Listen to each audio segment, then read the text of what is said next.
321. Dawntown clerk, Holy Light City dwindled behind him until its noise and scheming were only a blur on the horizon. 3 days later, Jason arrived in Silver Creek City. Unlike Holy Light's near-fanatical atmosphere, Silver Creek was neutral and mercantile, the air heavy with the tang of coin and leather. Caravans converged here from north and south. People of every complexion and creed thronged the streets, forming a vivid, bustling tapestry. Jason had changed his appearance completely. The stark black was gone, replaced by a faded gray linen robe and a face that looked refined but travel-worn, a touch of fatigue and the hint of youthful naivete. The disguise let him melt into the crowd. His destination was the Temple of Wisdom. The Temple of Wisdom did not resemble the spired, ornate churches of the Holy Light. It felt more like a great library, plain, solid gray stone, little ornamentation, and an atmosphere of focused study. Most who came and went were scholars or craftsmen. Jason breathed in, adjusted his robe, and stepped inside. Light flooded the interior.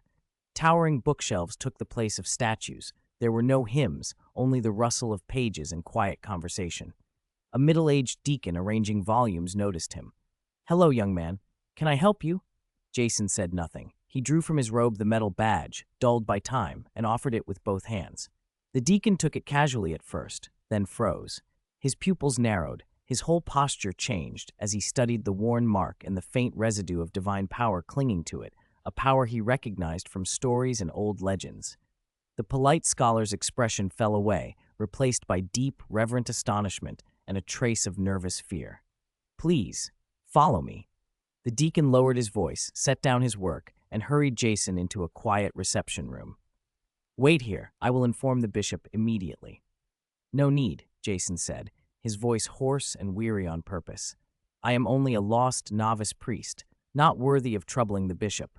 I only wish to turn over my mentor's relic to the Temple of Wisdom." He launched into the story he had practiced until it felt true. "I come from a small Holy Light parish in the Sunset Mountains of the Western Reaches. Half a month ago, a herd of berserk ironhide boars stampeded down the slope and destroyed our village. My mentor, Father Michael, protected me and was pierced through the chest by a boar's tusk. With his last breath, he gave me this badge. He said it was a token from a dear friend in his youth, and that, if I survived, I should bring it to the Temple of Wisdom for help. He said the light of wisdom would guide the lost lamb. It was a clean, airtight identity, a ruined parish, a dying mentor, a badge as proof, and a simple quest." The deacon's eyes reddened, pity and respect mingled in his expression. "Please accept my condolences. Father Michael was a devoted servant of the Holy Light. The Temple of Wisdom will certainly consider your request." He left at once and returned half an hour later with the bishop's decision. "Esteemed Mr. Lester," the deacon said now with deference, "your loss is grievous and your mentor venerable. However, you are still a priest of the Holy Light. For the Temple of Wisdom to take you in outright would not follow our rules." Jason watched without comment. But the bishop proposes a mutually beneficial solution. In Dawnlight Town, at the border between human, elf, and orc lands, the local Holy Light priest is elderly and has long petitioned for a successor without receiving approval. Our Temple of Wisdom also wishes to establish a center there to foster academic exchange with elves and orcs. He paused to gauge Jason. "The bishop suggests we issue you an official credential as a Temple of Wisdom exchange scholar. With the connections behind your badge, we will also petition the Holy Light Church's curia to formally assign you to Dawnlight Town to succeed the old priest." Relief eased through Jason. This was exactly what he wanted. A legitimate identity backed by both institutions and placement far from the centers of power. The temple could plant one of its people in a sensitive border town without openly severing ties with the Holy Light Church. Presenting it as assistance to a grieving novice made the arrangement clean. For him, it was a perfect stage where he could work freely. A win for both sides. "I will follow the temple's arrangements," he said, lowering his head and sounding grateful. "Excellent." The deacon exhaled. "The paperwork will take about 3 days. During that time, you may use the temple's public areas, including the basic library. Consider it our small recompense." That was the other thing Jason needed. For the next 3 days, he lived in the temple's library, devouring elementary texts on divine magic, holy light fundamentals, meditation and communion, basic healing rites, the 12 rune structures of the holy shield. To clergy, they were sacred mysteries. To him, an arcanist, they were recognizable patterns. The more he read, the clearer it became. Divine magic at base was a crystallized, low-level arcane schema. A healing rite, once its power flow was analyzed, matched a first-tier cellular activation spell in arcane theory almost one-to-one. The structure was simplified and driven by faith power instead of raw arcane energy. Clerics used prayer and ritual to supply faith power and then invoked the pre-packaged spell, efficient, but a black box. Arcane practice started at the fundamental code, writing, debugging, and building the effect from the ground up. Realization settled over him like a map clicking into place. So that was the secret. He could simulate divine spells with his arcane energy and do it better and with less risk of detection. On the fourth day, he received 2 documents, a curia deployment ordering him as the new priest of Dawnlight Town, and an exchange letter from the Temple of Wisdom certifying him as a scholar sent there for academic exchange. Double cover. He sold the elf-gifted gem to raise coin, bought a second-hand carriage and a tractable old horse, and packed only the barest supplies and cheap black bread. He dressed the part of a ruined, weary young priest, stained robe, tired expression, but with a scholar's look in his eyes. Perfect. At dawn, he guided the carriage toward Silver Creek's southern gate. Just as he merged into the flow of outbound traffic, his heightened perception caught a subtle anomaly. A gaze from the shadow of a nearby clock tower fixed on his carriage for 2 seconds before sliding away. He kept his face blank and bewildered, as if he noticed nothing. He knew, though, that he had been observed, not with hostility, but with cautious confirmation. The chaos in Holy Light City had drawn attention. His new face had been placed on some watch list. Jason flicked the reins. The old horse snorted and pulled the creaking carriage into the tide of travelers heading toward the frontier, toward Dawnlight Town, and the new role that awaited him. 322. I am God's local spokesperson. After more than 10 days of rattling along muddy roads, dawnlight finally rose on the horizon. But when Jason drove into the town, what met him was worse than his darkest expectations. There was no dawn here, only decay. The single main street was pocked with potholes, the mud mixed with animal droppings and gave off a sour, rank smell. The wooden houses leaned as if a strong wind might topple them. Most of the townsfolk were gaunt and sallow, their eyes dull, their clothes patched and coarse. When they looked at Jason, a newcomer, they gave him nothing more than a bored glance before bending back to their work. This was a forgotten, barren place. The carriage stopped at the far end of town in front of a building that was only slightly more respectable than the rest, the Holy Light Church of Dawnlight. Calling it a church felt generous. It was a hodgepodge of mismatched stones and rotten wood, with weeds pushing up through the roof. Several window holes were crudely stuffed with rags that flapped in the wind. It was a perfect ruin. Jason stepped down with an oddly calm, gentle smile that seemed out of place in this town. His arrival barely registered. A gaunt man emerged from a nearby wooden building with a crooked sign, Mayor's Office. He was roughly 50, his face cut by knife-like wrinkles. One eye was covered by a black eye patch. The exposed arm bore old, ugly scars. He had the air of an old wolf who'd retired from the hunt and taken to hiding. He was the mayor. He looked Jason up and down with a single, suspicious eye. The new priest? Jason bowed with mild formality. Yes, Jason Lester. He handed over his double documents. The mayor gave the deployment order a quick glance and then shrugged. In a frontier town like this, a piece of paper carried less weight than a knife. Old Father Carey froze to death last month, he said flatly, as if stating the obvious. He tossed a rusty key to Jason. There's nothing left in the church. He traded whatever he had for black bread years ago. It's yours.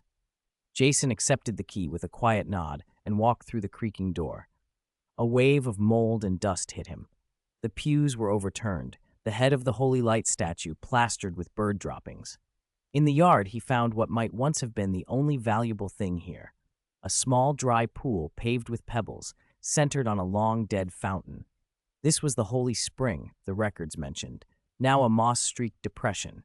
The mayor lingered with arms crossed, watching with cold curiosity. calculating how long this young priest, so much younger than old Carrie, would last. Jason stopped at the spring, turned to the mayor, and gave an apologetic smile. "Mr. Mayor, may I say a prayer of thanks to the holy light for my arrival?" The mayor shrugged, non-committal. Jason didn't look at him. He stepped into the center of the spring, closed his eyes, clasped his hands, and assumed the posture of devotion. He began to recite a quiet prayer to the holy light, soft enough not to draw attention, but clear. Beneath the words, in a realm the ordinary eye could not see, Jason's mind worked. He reached out with a practiced arcane touch, sensing a faint node of magical energy beneath the spring and coaxing the water elements lingering in the air. A silent mental spell unfolded. When his prayer ended a minute later, he opened his eyes with a faint look of sacred fatigue. "Thank the holy light," he said softly. The mayor, who had been watching with only mild interest, suddenly narrowed his eye. At Jason's feet, from the dry fountain spout, a clear bead welled up. Then another. A drip and another. A small puddle gathered around the spring's source. It was nothing dramatic, just a trickle, but in dawnlight, where clean water was a luxury, it was everything. The mayor's face changed. For the first time, there was something like reverence in his weathered expression. He regarded Jason differently. That evening, the church door was kicked open. 3 thuggish men swaggered in, leather armor scuffed and weapons hanging at their hips. The leader was bald, a long knife scar running from brow to chin. He chewed on a root and grinned meanly. "So you're the new priest," he said. "You know the rules. 10 silver a month for protection, not a copper less." They were hangers-on for a mercenary band, local extortionists who treated the town like a cash cow. They expected the new priest to be soft. Jason turned slowly. There was no anger in his face, only the same serene, compassionate smile. "Lost lambs," he said softly, "the holy light will forgive your ignorance." The bald man spat and drew his scimitar. "Save your sermons. I'm tired of kindness." He lunged. Jason didn't move. He raised a hand and spoke one word, gently, "Purify." What followed was precisely tuned, a flash spell refined by Jason and threaded with a mental shock. The 3 men's world was suddenly drowned in blinding white light. Behind the young priest, a vast, majestic figure, literally made of light, seemed to rise. The phantom of the holy light, towering and indistinct, its eyes burning like cold gold. A crushing animal fear gripped the thugs' hearts as if something primordial had reached into them. A soundless, sacred roar burst into their minds. "Ah! My eyes! It's divine punishment!" They screamed and dropped their weapons. Scrambling on hands and knees, they tumbled out into the night, so terrified they wet themselves, convinced the devil itself chased them. Inside the church, the silence returned. Jason lowered his hand, picked up a rag, and continued wiping dust from the statue as though nothing had happened. Word spread through dawnlight like wildfire. The new priest had driven off the scarred men with divine wrath. The townspeople's indifference toward the church bent quickly into reverence. Overnight, Jason had carved out a place for himself in this desolate patch of land. At dawn the next morning, a tiny girl knelt on the church steps. She looked 7 or 8, with delicately pointed ears, part elf, part human, and she cradled a moldy piece of black bread in both hands. Carefully, she set it on the steps like an offering and bowed her head, her voice barely a whisper. "Respected father, please, save my mother. She's dying." Jason opened the door and saw her. He knew then that this was his moment to win the town's hearts, to build his first true asset, the people themselves. 323. The value of charism. The weak light of dawn brought little warmth to the town. Jason's gaze fell on the half-elf girl kneeling at the foot of the steps. She was all skin and bone, her pointed ears trembling in the cold, her mismatched eyes full of despair, and a last, impractical glimmer of hope. "Leah, take me to see her." His voice was unexpectedly gentle. That small piece of moldy black bread in the girl's hand was, to him, worth more than a mountain of gold, an ideal opening note for the performance he had in mind. Leah snapped up as if struck, scrambling to her feet and crawling forward without bothering to brush the mud off her knees. Jason followed at an unhurried pace, down the so-called Main Street, a single muddy lane, and out toward the town's shantytown. The houses here were worse than in the center. Rickety shacks of rotten planks and animal skins, wind finding its way through every crack as if it were a living thing, determined to steal the last warmth from inside.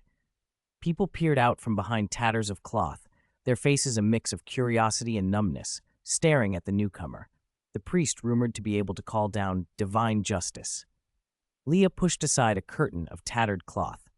A blast of sweat, herbal scent, and the sour, decaying odor of sickness hit them.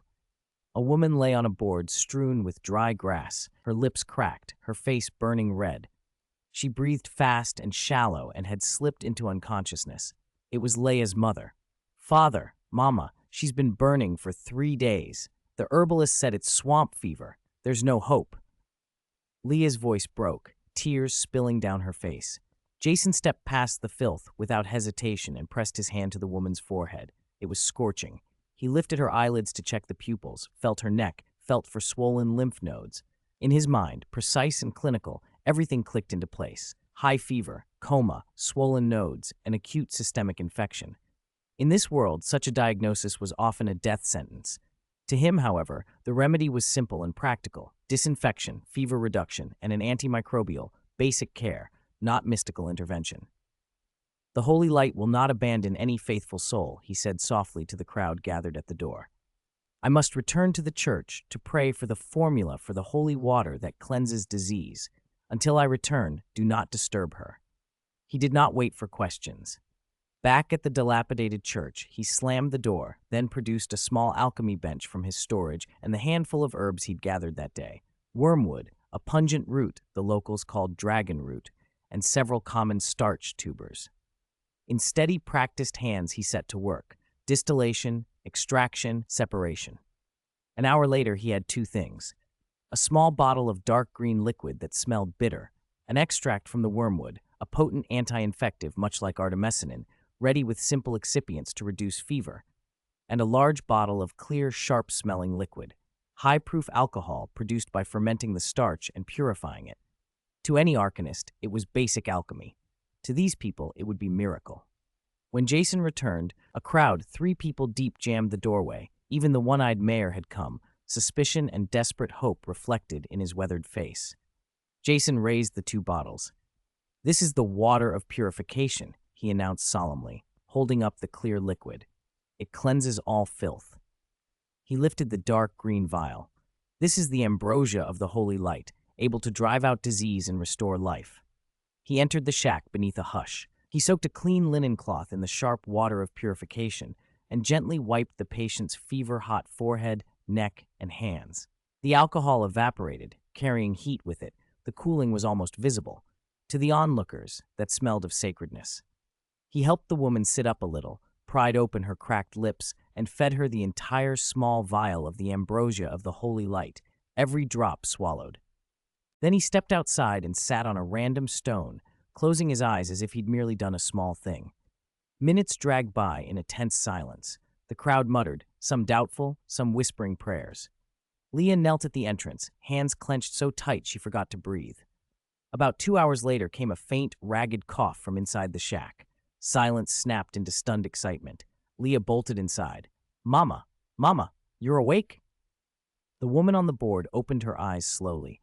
The flush on her face was fading. She was still weak, but her gaze was clearer. Her fever had broken. The crowd exploded. "It's true. The fever broke. Glory to the holy light. A miracle. He truly brought the gods' blessing." Doubt and numbness burned away, replaced by fierce, grateful reverence. They stared at Jason as at a god among men. Jason looked up, his face composed in a gentle, compassionate expression. "It is your piety that drew the attention of the gods," he said. He rose and brushed Leah's hair aside, placing a hand lightly on her head. "Child, God has seen your devotion. From today, will you become my assistant among men? Will you serve God and spread the holy light to those in need?" Tears streamed down Leah's face as she bowed without hesitation. "I will. Leah will serve you and the holy light all her life." From that day on, the townspeople treated Jason with reverence, calling him a walking miracle, the light of dawn. Leah became his most devoted apprentice. Under the guise of rituals and prayers, Jason taught her how to identify useful herbs, to treat wounds with the water of purification, and to maintain basic hygiene. To Leah, these anachronistic pieces of knowledge were sacred doctrine. She became his eyes and hands, carrying out his orders faithfully. That evening, the one-eyed mayor approached him proactively, deferential almost to the point of humility. He first expressed the town's deepest gratitude, then his face clouded with worry. "Father, there is something I must tell you." He lowered his voice. "By custom, next month we must pay the Cho tax to our lord, Earl Lionheart. In previous years, we barely scraped by, selling off things here and there. This year, the town's output isn't even half of what the tax requires." He sighed, one eye full of anxiety. "If we can't pay, the Earl's tax collector, the man they call Bloody Hand, will make us suffer. At best, we'll be whipped. At worst, the whole town could be sold as slaves."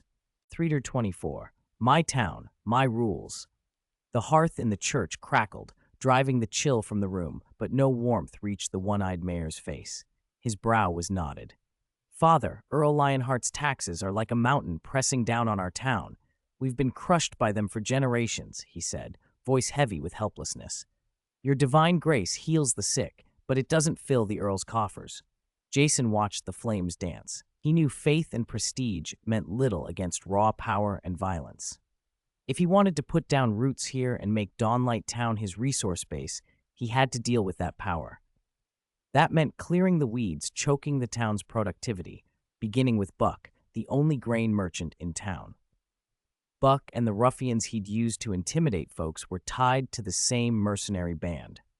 After Jason displayed his miracle, Buck had shut his shop, refusing to sell even a single copper of grain. The townspeople's scant savings couldn't buy enough food. Panic spread like a fever.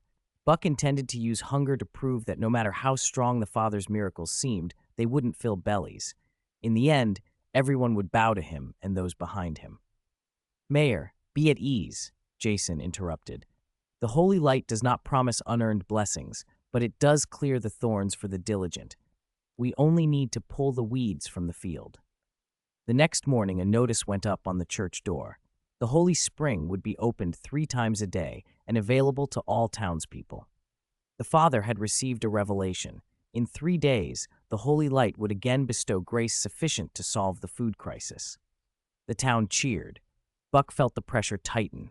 He had 3 days to snuff out the new hope. Under cover of night, slim figures like shadows took up positions around the granary. Leah and several quick, nimble youths Jason had recruited watched every person who entered and left Buck's store. They logged secret meetings with the mercenaries and dug in Buck's yard until they found the fake account books he'd buried to mislead the Earl's tax collectors. An invisible net closed around Buck without him noticing. On the 3rd morning, the square before the church overflowed with townsfolk, faces hopeful as they waited for the promised grace. Jason, in his pure white priest's robe, climbed onto a platform of stacked crates. His gaze swept the crowd and settled on Buck, standing in the front row with a smug, defiant look.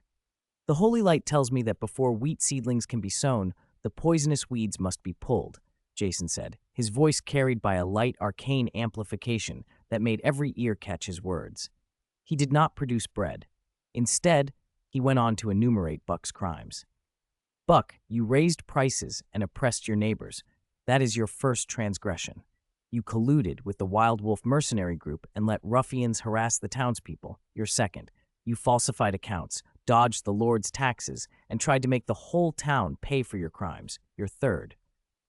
Murmurs swelled into anger. "He's lying. What proof do you have?" Buck's face flushed. He stamped and yelled. Jason smiled faintly. "God's witnesses will provide the proof." Leah and the youth stepped forward, holding a worn account book and letters stamped with the mercenaries' insignia. "This is the true ledger found under his bed. These are letters he sent to the bandits." The physical evidence was damning. The crowd's indignation ignited. Fists were raised and curses rained down on the parasite who had bled them dry. Buck went pale and sweat beaded on his brow. He knew the game was over, but he tried a last denial. "It's a lie! You're framing me!" A thin, scorching gold flared in Jason's pupils. An unseen mage hand brushed the small packet of black powder Buck clutched, the sort of crude signal device he used with the mercenaries. "Look," Jason's voice rolled through the square like judgment. "Under the holy light, lies cannot hide." The black powder sparked. A compact flash burst from Buck's chest, not large, but loud enough to startle every onlooker. Sulfur stung the air. The clothes over his chest were singed away in a small hole, and he collapsed, screaming, humiliated. The blast was the final straw. Stunned silence broke into a roar. Divine punishment! He's been struck down. The one who blasphemed the Father has suffered divine retribution. Amid the tumult, Jason pronounced his judgment. I declare all of Buck's property confiscated. Part will go to pay the Lord's taxes. The remainder will be Dawnlight Town's public reserve. We will form the Dawnlight Town Mutual Aid Society. As God's representative here, I will act as arbiter. The mayor will be the executive officer. From this day forward, I set the rules in my town. That day, Jason did not conjure a single grain, yet he secured real control over the town. In the space of a morning, he went from outsider to the man who made the rules for Dawnlight Town. That night, as they inventoried the seized goods, Leah found a sealed letter hidden in a secret compartment. Jason broke the wax, read a brief report from Buck to his superior.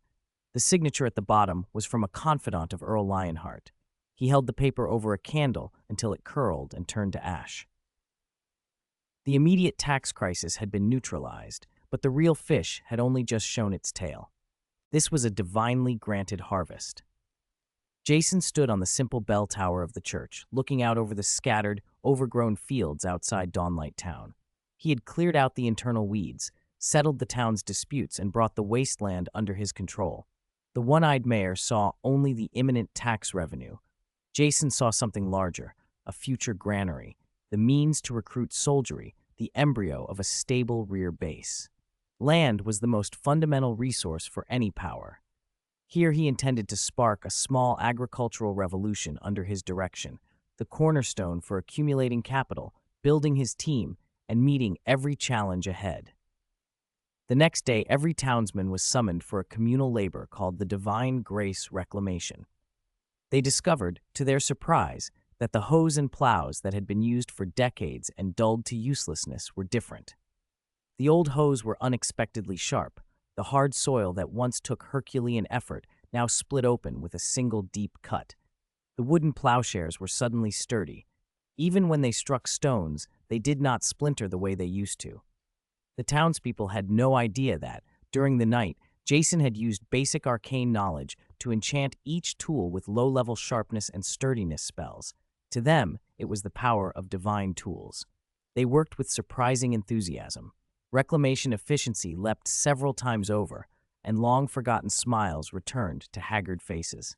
Within a few days, large tracts of wasteland were cleared into one continuous expanse, revealing dark, sun-warmed earth.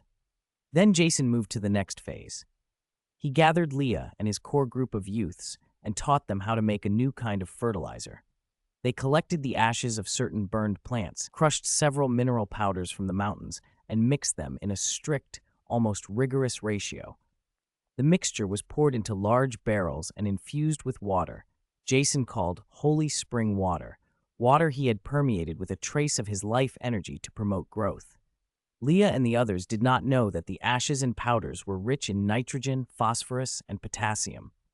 All they knew was that Father had personally taught this sacred ritual of making divine grace fertilizer. Every step, every stir had to be accompanied by devout prayers. The knowledge was wrapped in the mantle of religion, made sacred and inviolate. Sowing day arrived. Jason led his core team to the fields and in front of the whole town held a grand sowing ceremony.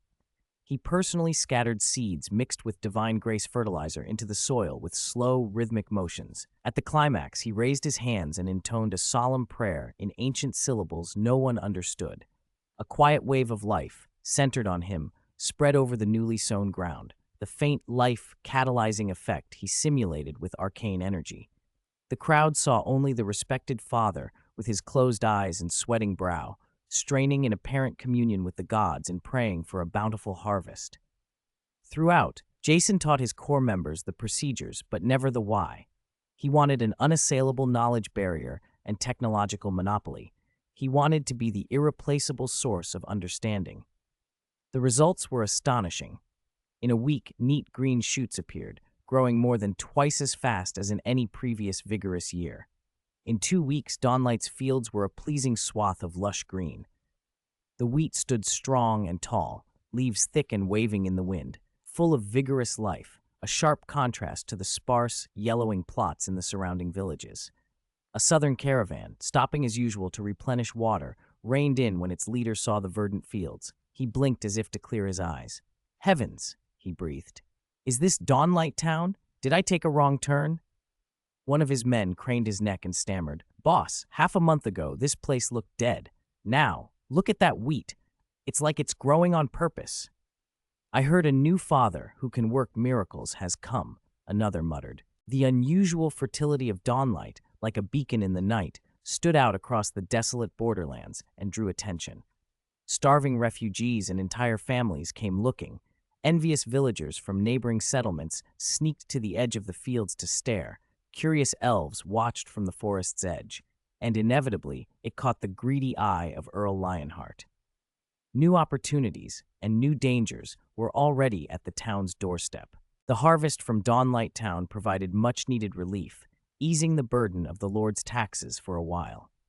Jason's prestige there shot through the roof almost overnight.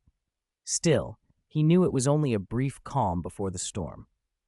The miracles he'd worked and the iron control he'd established over the town would sooner or later attract Earl Lionheart's attention, and probably his hostility. Quietly farming and slowly building strength was moving at a crawl. He needed a stronger trump card, something that could change everything. Night pressed in like ink. In the cold, damp church basement, Jason traced the last arcane rune on the rough stone floor with a piece of chalk. He was creating a cross-dimensional positioning array so intricate it made his scalp tingle. At several key nodes, he grudgingly placed a few low-quality magic crystals he'd taken from the unfortunate grain merchant Buck. He needed rear support, but more than that, he had to see for himself how the floating city, the home he'd built, had developed in his absence. The air smelled of dust and lime. Jason carefully funneled his power into the array as if pouring a thin, steady stream. The room hummed. The air vibrated with a low, grating resonance that set his teeth on edge. The runes on the ground flared one by one, and in the dark basement, a ghostly blue light coalesced into a three-dimensional, slowly rotating star map. The space at the center of the circle twisted and shuddered like water struck by a stone, ripples spreading outward. Finally, a tremulous magical image formed. After a few frantic flashes of static, a face Jason knew bone deep and had longed for night and day appeared. It was Hermione. She stood in the floating city's main control room, countenanced by a background of softly glowing instruments.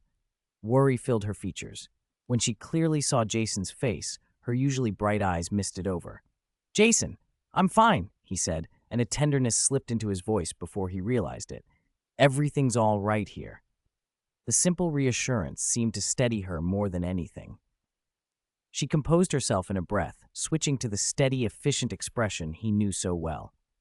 "The floating city is running smoothly. The new term at Hogwarts is about to start." Her words poured out fast, as if she had been holding them in for a long time. Over the summer, Harry and Ron worked like maniacs. With the meditation environment in the floating city, they both advanced to first-order arcanists. In a corner of the magical image, Harry and Ron shoved their faces into the frame and waved, their youthful pride nearly bursting from them. Hermione ignored the distraction and continued. "Our trade opening to the magical world has been a resounding success. The Mercenary Guild is already on track and has tripled in size. Large numbers of wizards are traveling to the Earth Elemental Plane every day on guild missions, bringing back a steady stream of minerals and rare materials. Our strategic reserves are nearly overflowing. Fred and George's alchemy factory has orders backed up until next year. They're clamoring to expand. And a group of prodigies from the magic academies, several from Muggle backgrounds, have already been recruited into the floating city's apprentice system."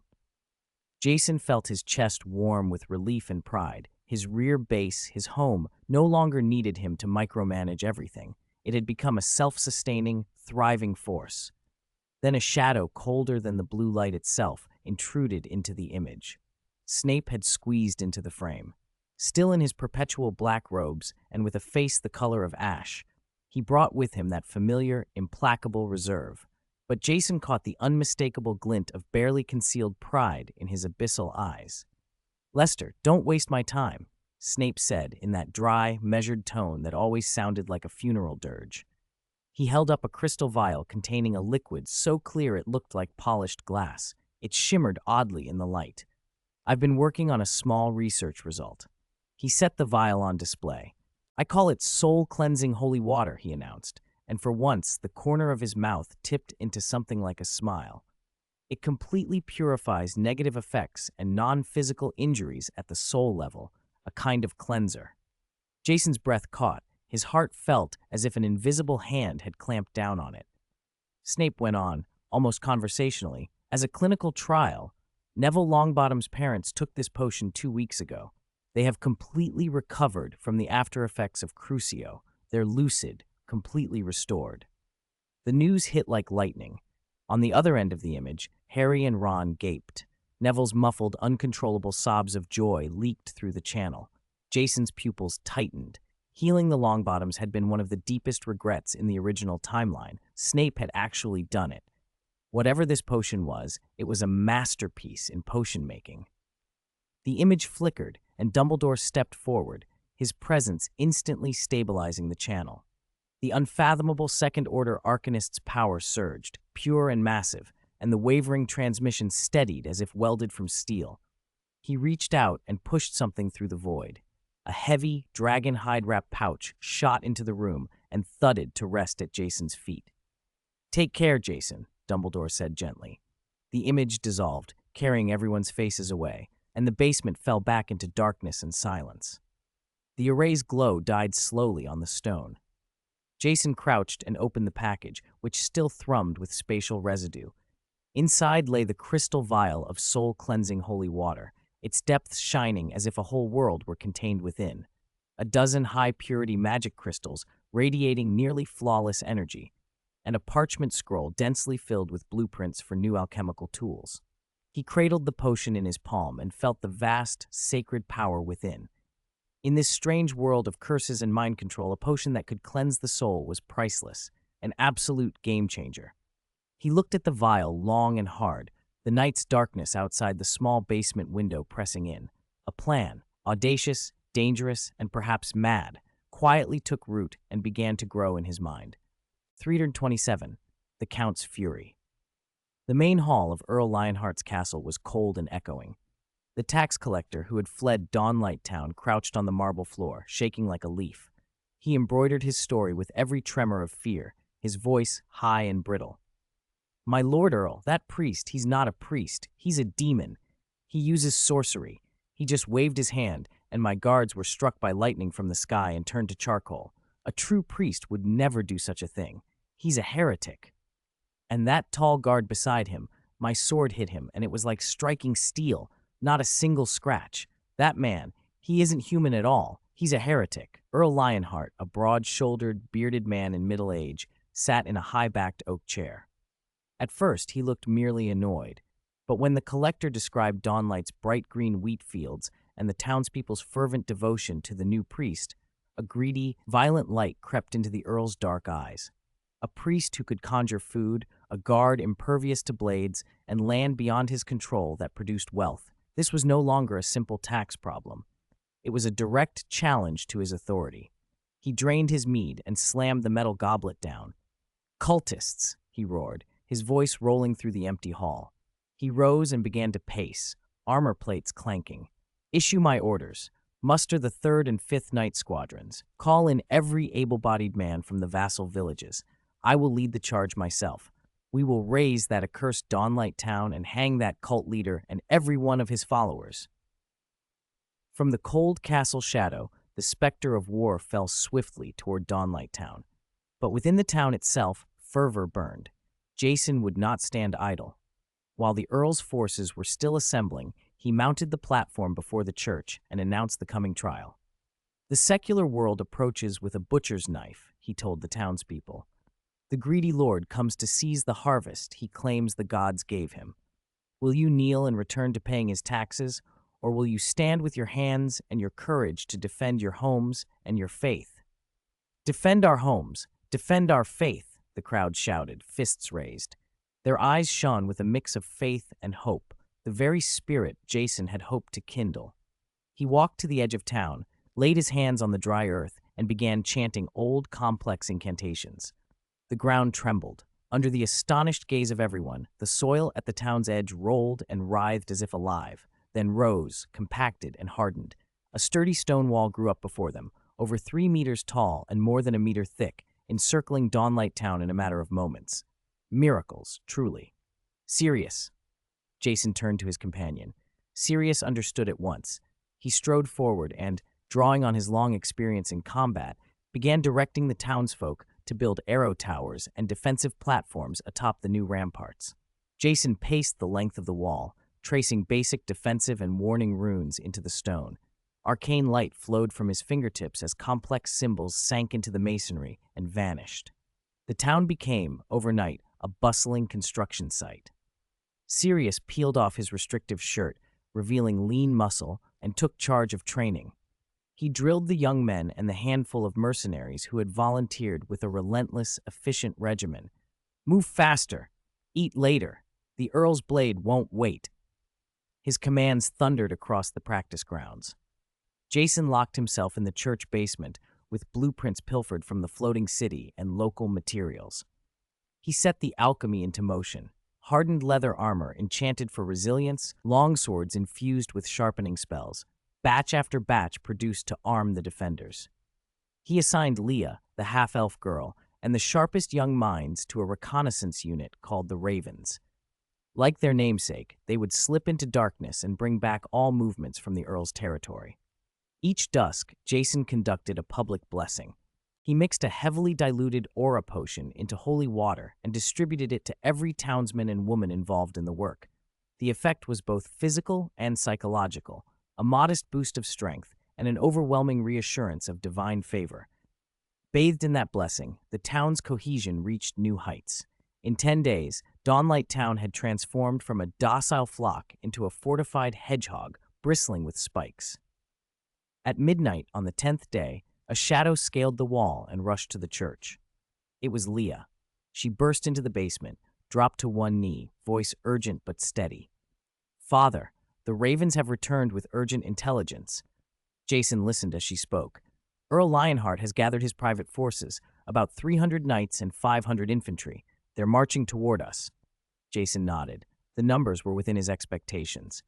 Leah inhaled, the real news on her tongue. "And there's more. The Earl, claiming he's cleansing a cult, has called upon the War Pantheon for aid. A 100-man knight squad, personally led by a war priest, has already joined him." 328, Orcish Whetstone.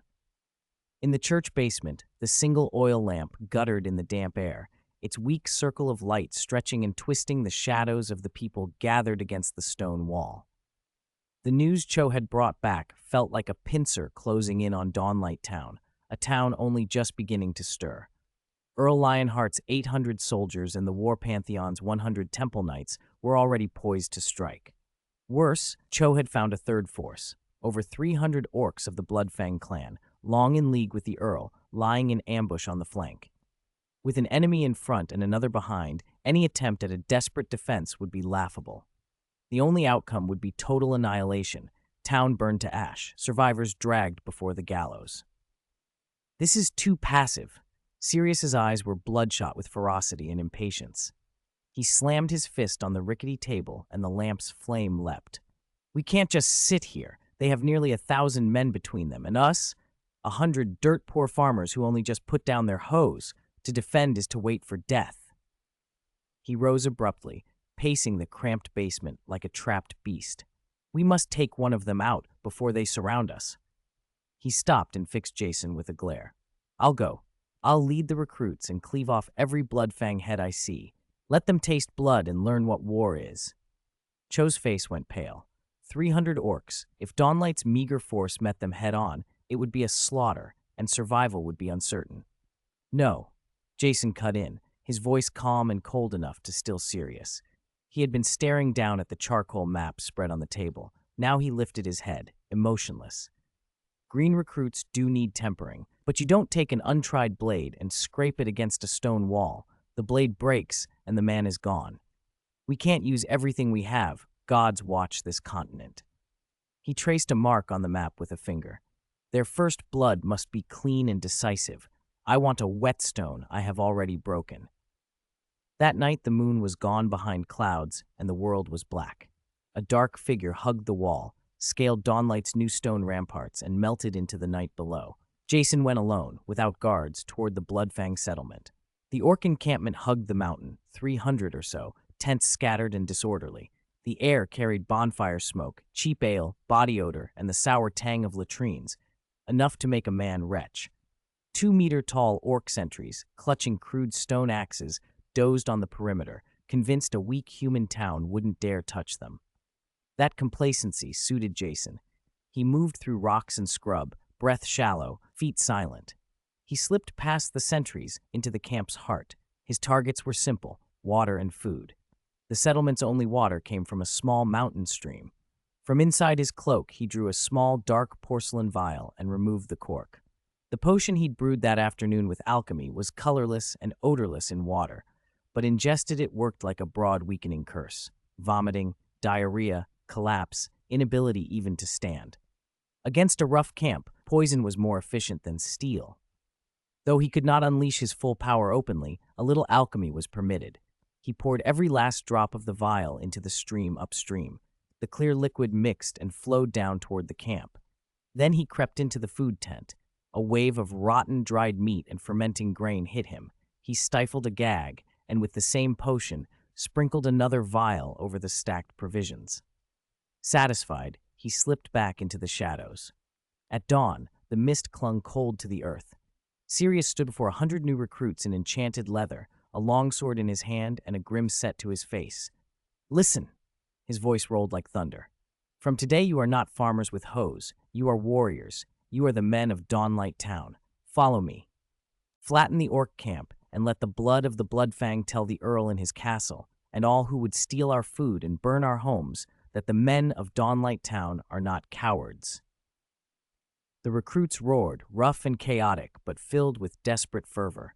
Many had hardly slept. Fear had kept them awake. Thinking of their wheat fields, their wives and children, their futures, that fear turned to fire.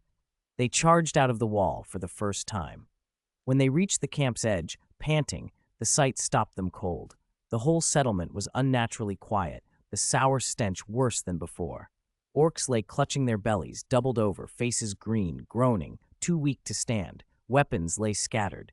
These were the legendary Bloodfang, tigers and leopards in story, now reduced to whimpering heaps.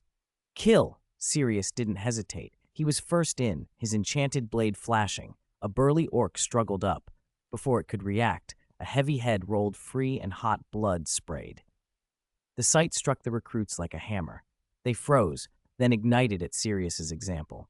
A young man named Pete, who'd yesterday been too timid to kill a chicken, let out a raw, unfamiliar roar and drove his sword into a helpless orc. The blade sank with a dull, sticky resistance. Warm blood splattered his face. To see the monster of legend fall to his own blade unleashed something wild and new in him. I killed an orc," he stammered, voice shaking but fiercely proud. Once one broke, the rest followed. "For Dawnlight," they cried and poured into the muddied camp. What should have been a pitched battle became a one-sided massacre. High in a tree at the rear of the camp, Jason watched from the canopy. His gaze swept the chaos and rested on the largest animal skin tent at the center. A hunched orc shaman, smaller and weaker looking than the others, scrabbled to call whatever crude magic he had to lift the affliction. He, too, was felled by the potion, and every attempted chant ended in a groan and failure. "It's you," Jason murmured, then raised his hand. A pale silver spark danced at his fingertip. Lightning strike. Crack. A bolt, thick as a bucket, ripped down through the gray sky, tore the tent roof apart, and struck the shaman dead. The smell of burnt flesh filled the air. With their leader destroyed, the remaining orcs collapsed utterly, throwing down weapons, falling to their knees, and begging for mercy in broken common. The fight was over. The Bloodfang clan, this tyranny that had preyed on the surrounding lands, was gone. Except for a few who died resisting, the orcs, with their women and children, were taken captive. Under the influence of Jason's presence and the town's newfound strength, they would be used as cheap labor, laid to brick and tile to raise stronger walls. The Dawnlight fighters returned with prisoners and captured stores. Heads high, the town celebrated their arrival. The young soldiers looked exhausted but proud, no longer the scared men who had left that morning. That afternoon, in the stinking makeshift interrogation room, Jason faced the captured Bloodfang chief. Tied like a dumpling but still scowling, the muscular orc soon wet himself under the combined threat of soul-cleansing holy water, a potion-enhanced truth serum, and death. He confessed everything about his dealings with Earl Lionheart and, half in shock, muttered words that caught Jason's interest. We only wanted food for the winter. Grom was right, shouldn't have cooperated with greedy humans.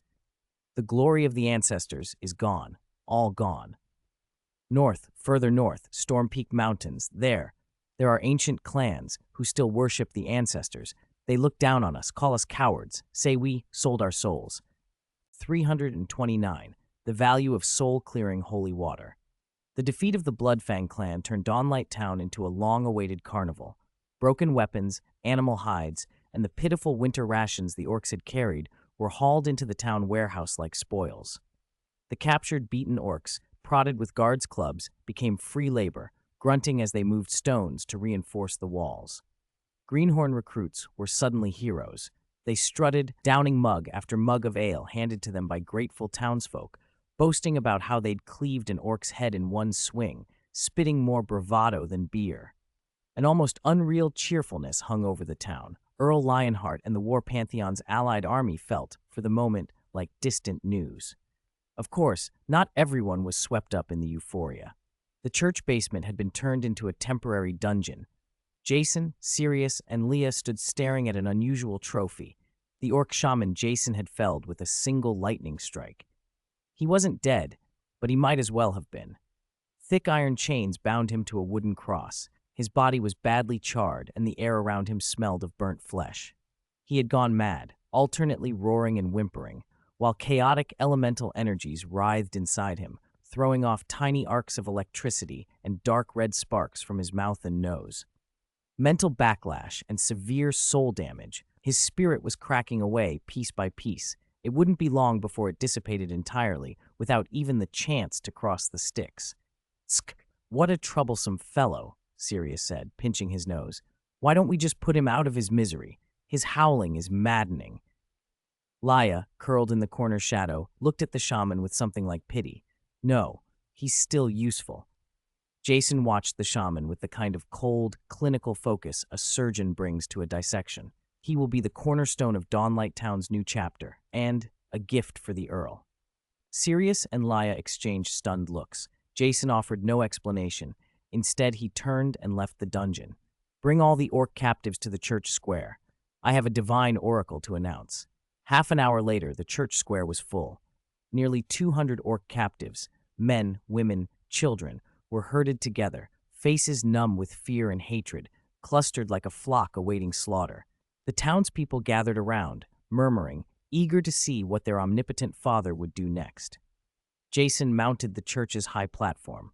Behind him, 2 burly guards set the wooden cross with the raving shaman in the center of the square with a heavy thud. At the sight, the captive orcs erupted into a clamor of outrage and grief. Their spiritual leader, reduced to this, how could they not hate?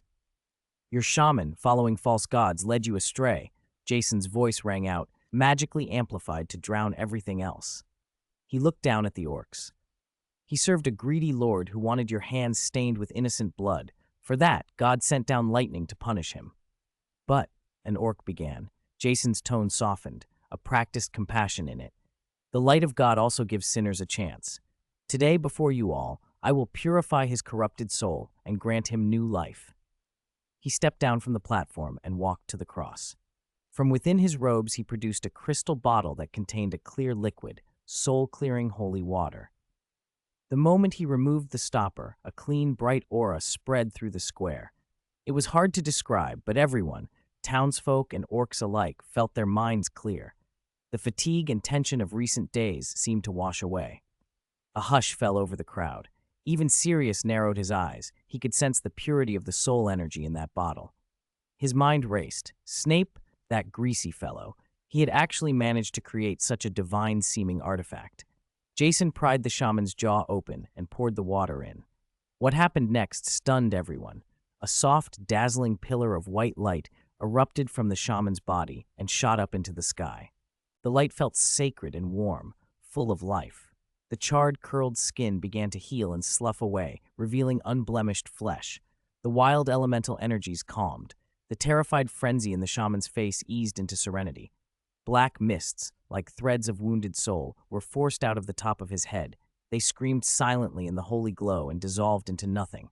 God, a miracle! An old orc whispered, and shaking fell to his knees. One by one, the captive orcs dropped to their knees, awed by the pillar of light and the redemption of their shaman. Even the townspeople at the edges of the square were so moved that many bowed and prayed. After about 10 seconds, the pillar faded. The shaman stirred and opened his eyes. Gone were the superstition and ferocity that had once lived there. In their place was a clarity and purity he had never known.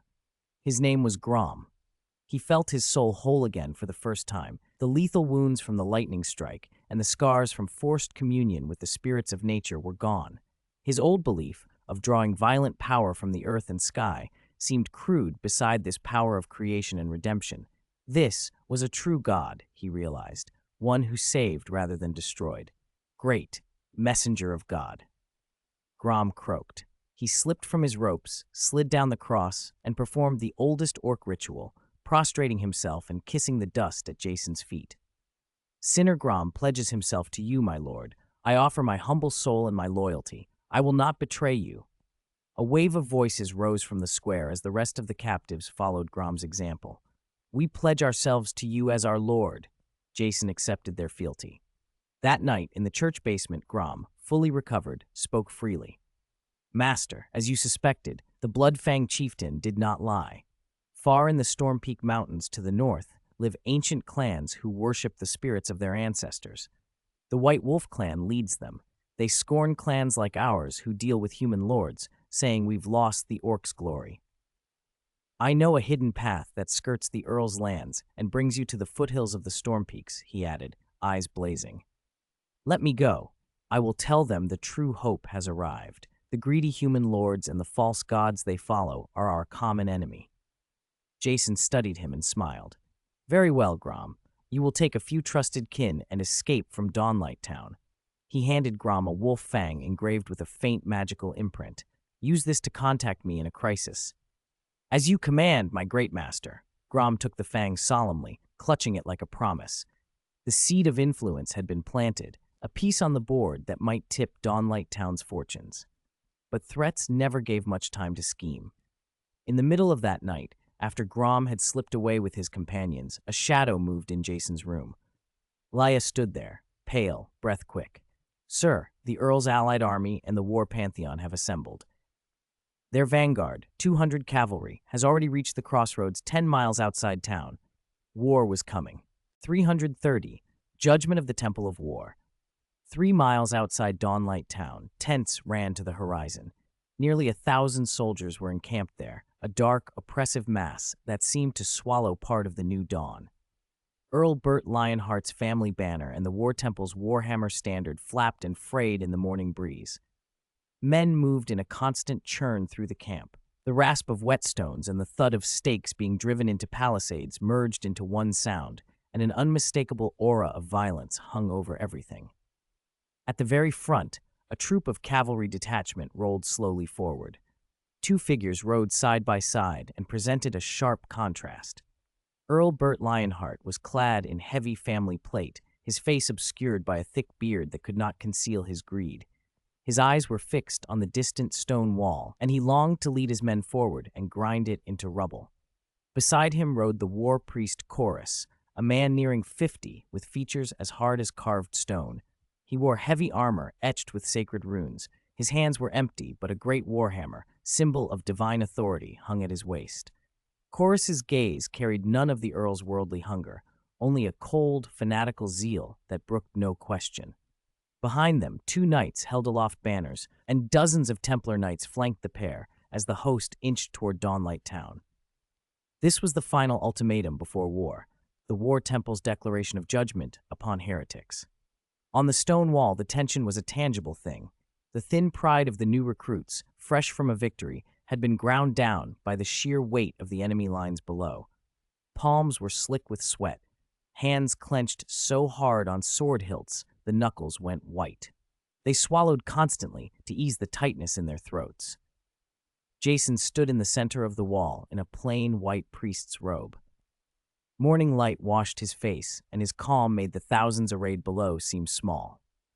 Sirius stood beside him in full military kit. His dark gold enchanted leather armor threw back a cold gleam. Arms crossed, he swept the enemy with a contemptuous look and let out the faintest of scoffs. His fearless, untamed presence injected a shot of confidence into the men around him. The sound of hooves stopped below the wall. War Priest Chorus craned his hawk-like gaze up the dozens of meters to Jason and spoke, his voice magnified by divine magic so it boomed over Dawnlight Town. "Heretical leader on the wall, Jason Lester," he called. "I, in the name of the God of War, hereby declare your crimes. First, spreading heretical doctrine, bewitching the populace, and blaspheming the gods. This is a great sin. Second, colluding with evil orcs, abusing sorcery, and harming the Lord's subjects. This is a great sin. Third, illegally arming yourselves, building walls, carving out a territory, and openly defying the Earl's lawful rule. This is a great sin." His voice climbed with each accusation, and the priestly solemnity in his words drained the color from many faces on the wall. "The God of War is merciful, and I grant you a final chance. Open your gates now, lay down your arms, come out and be bound and repent before the divine statue. Otherwise, divine punishment will fall. Dawnlight Town will be razed, and all foolish followers of yours will die for your stubbornness." Every eye watched Jason.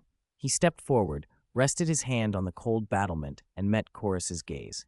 His voice, amplified by Arcane, carried every word to the field below. "Priest Chorus," he said, "before you pronounce my crimes, may I ask you a few questions?" "Speak," Chorus said, his face a mask of disdain, the look of a judge hearing a condemned man's last words.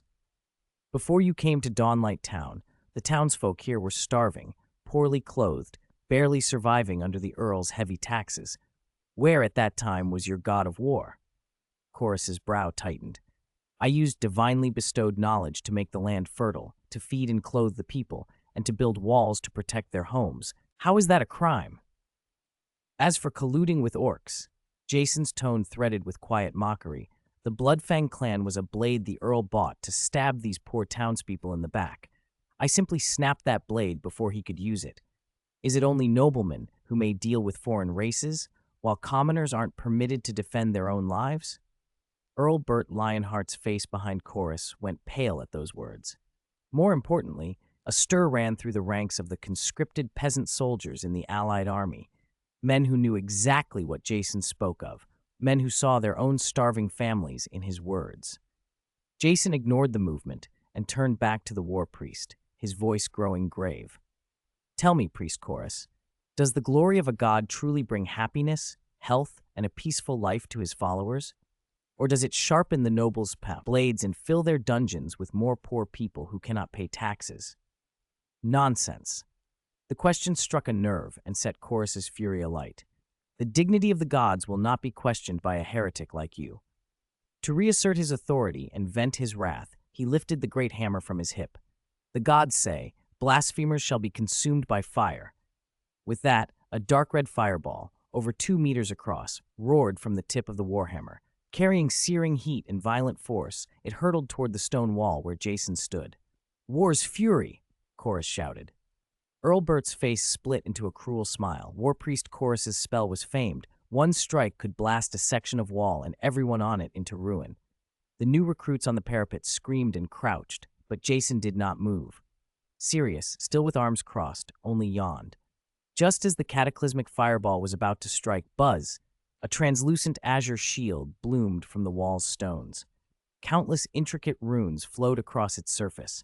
The fireball slammed into the barrier. The terrifying sphere of energy met the shield with a soft thwump, only to be reduced to a ripple and then dissipate without so much as a spark. Below, Earl Bert's smile froze.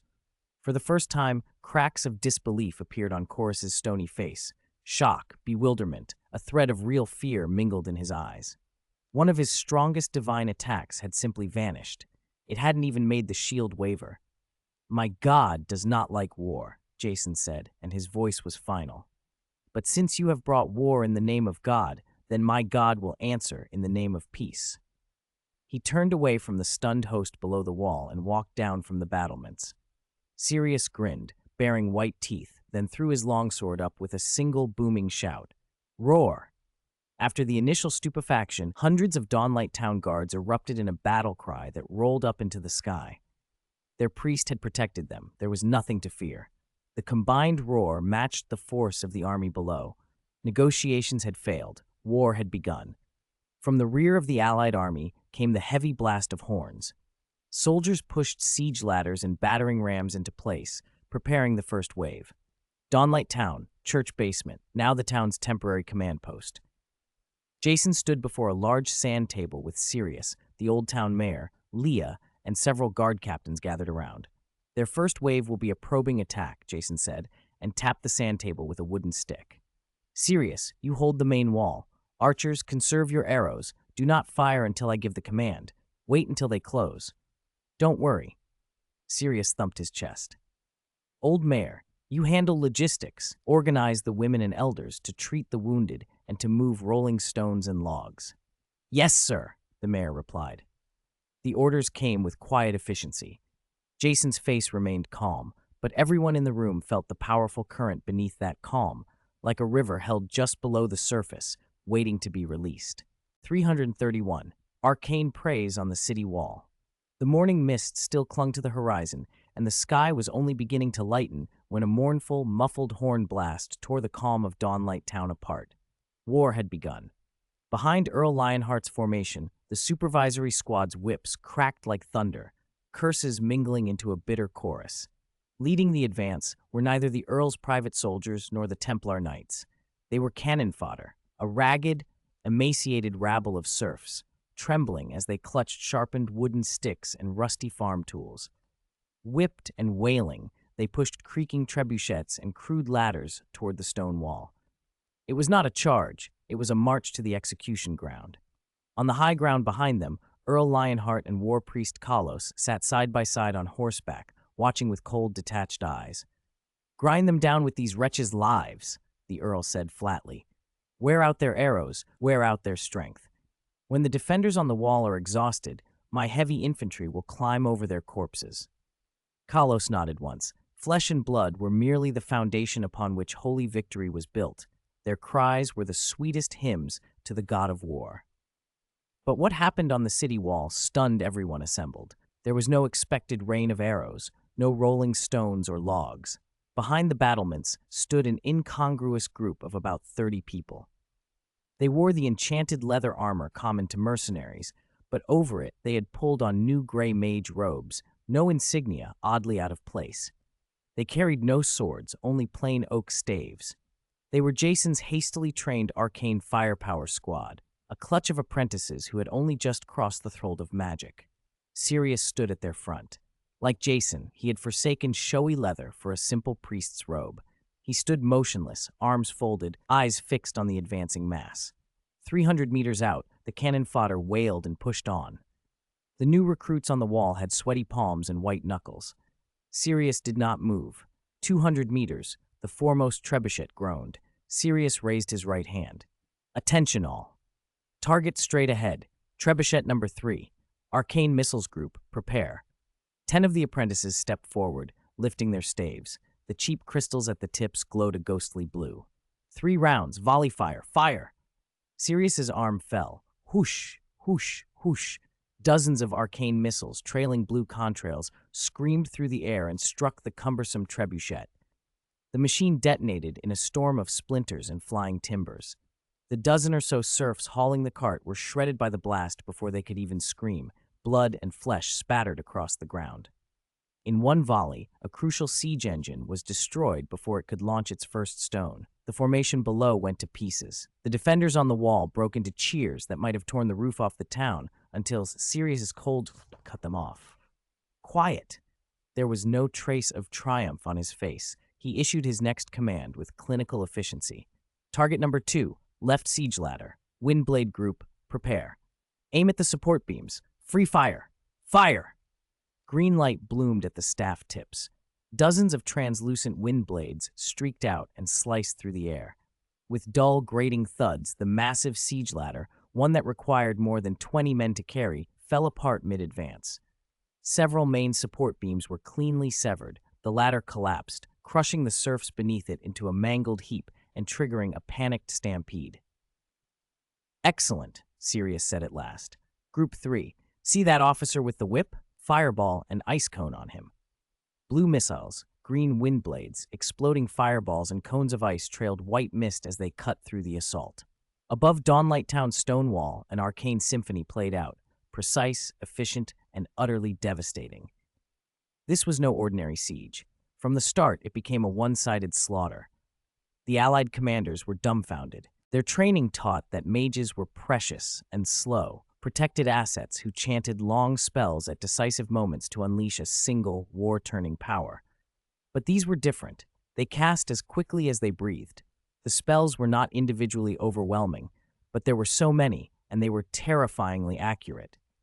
Their attacks curved and detonated, impossible to defend against. Trebuchets were turned into blazing wrecks before coming into range. Siege ladders were sawn in half while still moving. Supervisory officers were blown skyward by fireballs or pinned and shattered by ice cones. Earl Lionheart's face went livid as he gripped his saddle, veins standing out on the backs of his hands. Where was the promised meat grinder? His men were falling like grain, row after row, unable even to reach the wall, slaughtered in that 100 to 200-meter death zone by those damned spells. Kalos's usual composure cracked, his muscles tightened with fury. "What sorcery?" he began through clenched teeth. "This is not magic," he spat, voice cold enough to chill the air. "This is a blasphemy against the holy war, a coward's trick." Every cheer from the wall felt like a lash across his face. He drew his warhammer from his waist and raised it high. The metal flashed in the pale morning light. "War Temple, all Templar knights!"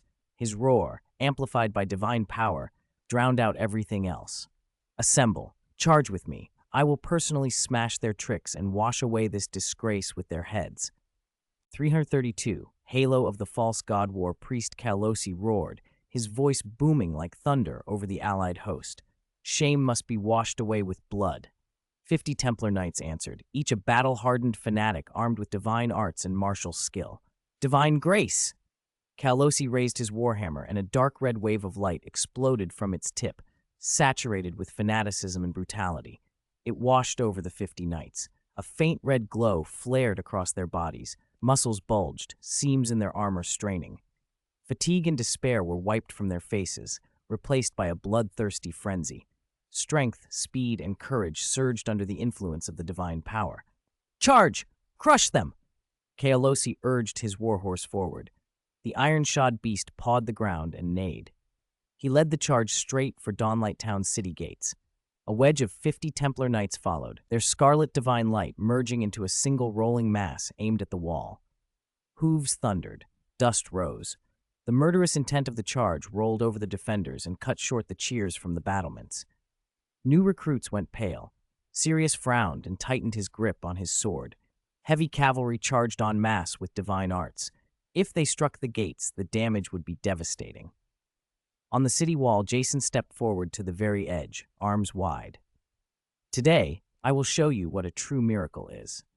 Arcane power burst around him, an invisible wave sweeping across Dawnlight Town and even beyond the walls to the battlefield. His voice changed, resonant and solemn, sounding directly in everyone's minds. "God says, 'My followers, fear nothing.'" A golden halo erupted beneath Jason's feet and rolled across the defenders on the wall. Warmth flooded their chests, and the fear of death fled. "God says, 'My warriors, be indestructible.'" An earthy yellow halo followed. Skin across the battlements took on a stone-like sheen. "God says, 'My blades, pierce all.'" A sharp silver flash traced over every blade, making edges keen and cold. "God says, 'My steps, be swift as the wind.'" God says, "My life, be everlasting." God says, "My strength, shake mountains." Gold, yellow, silver, cyan, green, red, Six colored halos stacked and flowed over the defenders, so bright and sacred that no one dared stare directly. Every soldier on the wall clenched a fist, feeling inexhaustible strength course through them. They had never known power like this. Kealosi, leading the charge, reined his horse in. The animal shied, startled by the radiance, and neighed. His eyes widened as he stared at the six-colored halos. He was a high-ranking priest of the War Temple and recognized those auras at a glance. Courage, defense, strength, precision. This was the War Temple's highest-tier area of effect blessing divine art, only far darker. Worse, they were stacked. Impossible. Absolutely impossible, Kealosi seethed. How do they know our temple's divine arts? Which traitor leaked the scriptures? The thought flashed through him, then was rejected. The power wasn't right. It wasn't the divine kingdom's power. It was vast and pure in a way he'd never seen. It was magic. A colder, darker suspicion clawed at him. This wasn't theft. It was imitation. A mortal was copying godly authority, blasphemy, an insult to his faith. Unforgivable, Kealosi snarled, rage practically igniting the air around him. Kill him, at all costs! Kill him! Jason lowered his arms and snapped his fingers, one crisp crack. Beneath the feet of the charging Templar knights, dim halos bloomed without warning. Their colors made the heart tremble. 3 curses descended. Weakness. Curse of deepened wounds. Kealosi at the front suddenly felt his weight double, as if hundreds of pounds had been strapped to him. Strength drained out of him. The red glow of divine grace guttered and was suppressed by the choking gray of the curses. Many of the 50 knights behind him fared worse. Several pitched from their horses. Limbs went rubbery, bodies slackened. Lances trembled in weakened hands. War horses faltered, the charge stuttering to a halt as they staggered. The iron cavalry that had been howling for blood now lay groaning on the ground or stood swaying, faces blank with confusion and terror. They couldn't understand how their strength had evaporated. Creak, groan. Dawnlight Town's thick, magic-reinforced gates swung inward. Behind them stood 100 town guards, motionless. The 6-colored brilliance flowed over them, each man rigid and fanned with fanatic focus. They watched the weakened Templars beyond the gates and licked their lips, weapons gripped tight, ready. The castle gates swung open. 6-colored divine light surged out, instantly engulfing the open ground beyond the walls. 2 armies collided in that dazzling radiance, but there was no clang of swords, no gruesome close-quarters fighting. It was not a battle, it was a massacre. From the first moment of contact, it became an absurd, one-sided slaughter. Brew had been a farmer 2 weeks ago. Now he stood as a guard. Opposite him rode a Templar knight, mounted and clad in heavy plate. Red light glowed cruelly from beneath the visor as the knight raised his greatsword and brought it down toward Brew's head. Yesterday, Brew would have run. Now the 6-colored aura flowed over him, burning away fear and filling his limbs with explosive power. "For the Father!" he roared. Brew gripped his longsword with both hands and met the blow head-on, not dodging or parrying, but catching it from below. Clang! His arm trembled, but the greatsword, a blade suited to splitting stone, was held at bay by the modest longsword in his hand. The countershock snapped the knight's sword-wielding arm. The bone collapsed under the force. In the knight's horrified eyes, Brew stepped forward and swung in a backhand arc. Guided by the silver glow of the precise aura, his blade found the gap at the neck of the plate. Pfft! The longsword pierced through skull and brain. Warm blood sprayed across Brew's face as the arrogant Templar slid from his saddle and thudded to the ground. Brew looked at the corpse and then at his sword, tightening his grip. Is this what it felt like to be a hero? He was not the only one. Barton, vice commander of the Templar Knights and a second-tier powerhouse, cleaved a guard's shield with a single swing. Splinters struck the man's face. He was about to finish him. A green light flashed as the wound knit instantly, leaving no scar. The next instant, a long spear slid into the knight's lower belly from the side. Pain tore through him, his strength ebbed, and temperatures drained him fast. "No, my strength, my God," he whispered, praying. Silence and cold answered. Several weapons, wreathed in 6-colored radiance, ended his despair. The knights collapsed completely. Wounds they inflicted on the guards healed a heartbeat later beneath the green prayer aura, while their own injuries were accelerated and worsened by the gray curse. their vitality sucked away until they lay trembling and broken. This was not war. It was mortals punishing false gods. Hold steady. Form ranks. Maintain formation. A squad leader shrieked, eyes bloodshot, swinging his longsword as he tried to gather scattered men. Experience told him only a proper line offered any chance of survival. His roar died on the wind. Whoosh! A dark blue arcane missile curved through a narrow opening, bypassing his shield and striking him squarely in the face. Boom! His head exploded in a spray of red and white and helmet fragments. At the edge of the enemy formation, a black-robed figure moved like a shadow, always keeping a deadly distance. Sirius's unassuming oak staff had become an efficient judge of death. Each flick or tap called down a precise cantrip. Arcane missiles, swift lightning strike, tricky wind blades. They cut down squad leaders and skilled knights, dismantling the Templars' command structure with surgical ease. Ah! Cowards who only hide behind. War Priest Kaulosi bellowed, watching his elite slaughtered like melons. A crack formed in his hardened heart. Muscles bulging, he charged the black-robed mage, certain that killing the sorcerer would break the morale of the guards. He made only 2 steps. 3 tall guards seized him. Under the strength aura, these mortals moved with astonishing power. Each clash sent tremors through Kaolosi's arms. His proud divine grace blessing proved ridiculous against Jason's overwhelming 6-colored auras. He tried to cast Holy Shield, but the divine light barely kindled before it was corroded and nullified by the gray curse on his body. Not even a ripple formed. His god had abandoned him.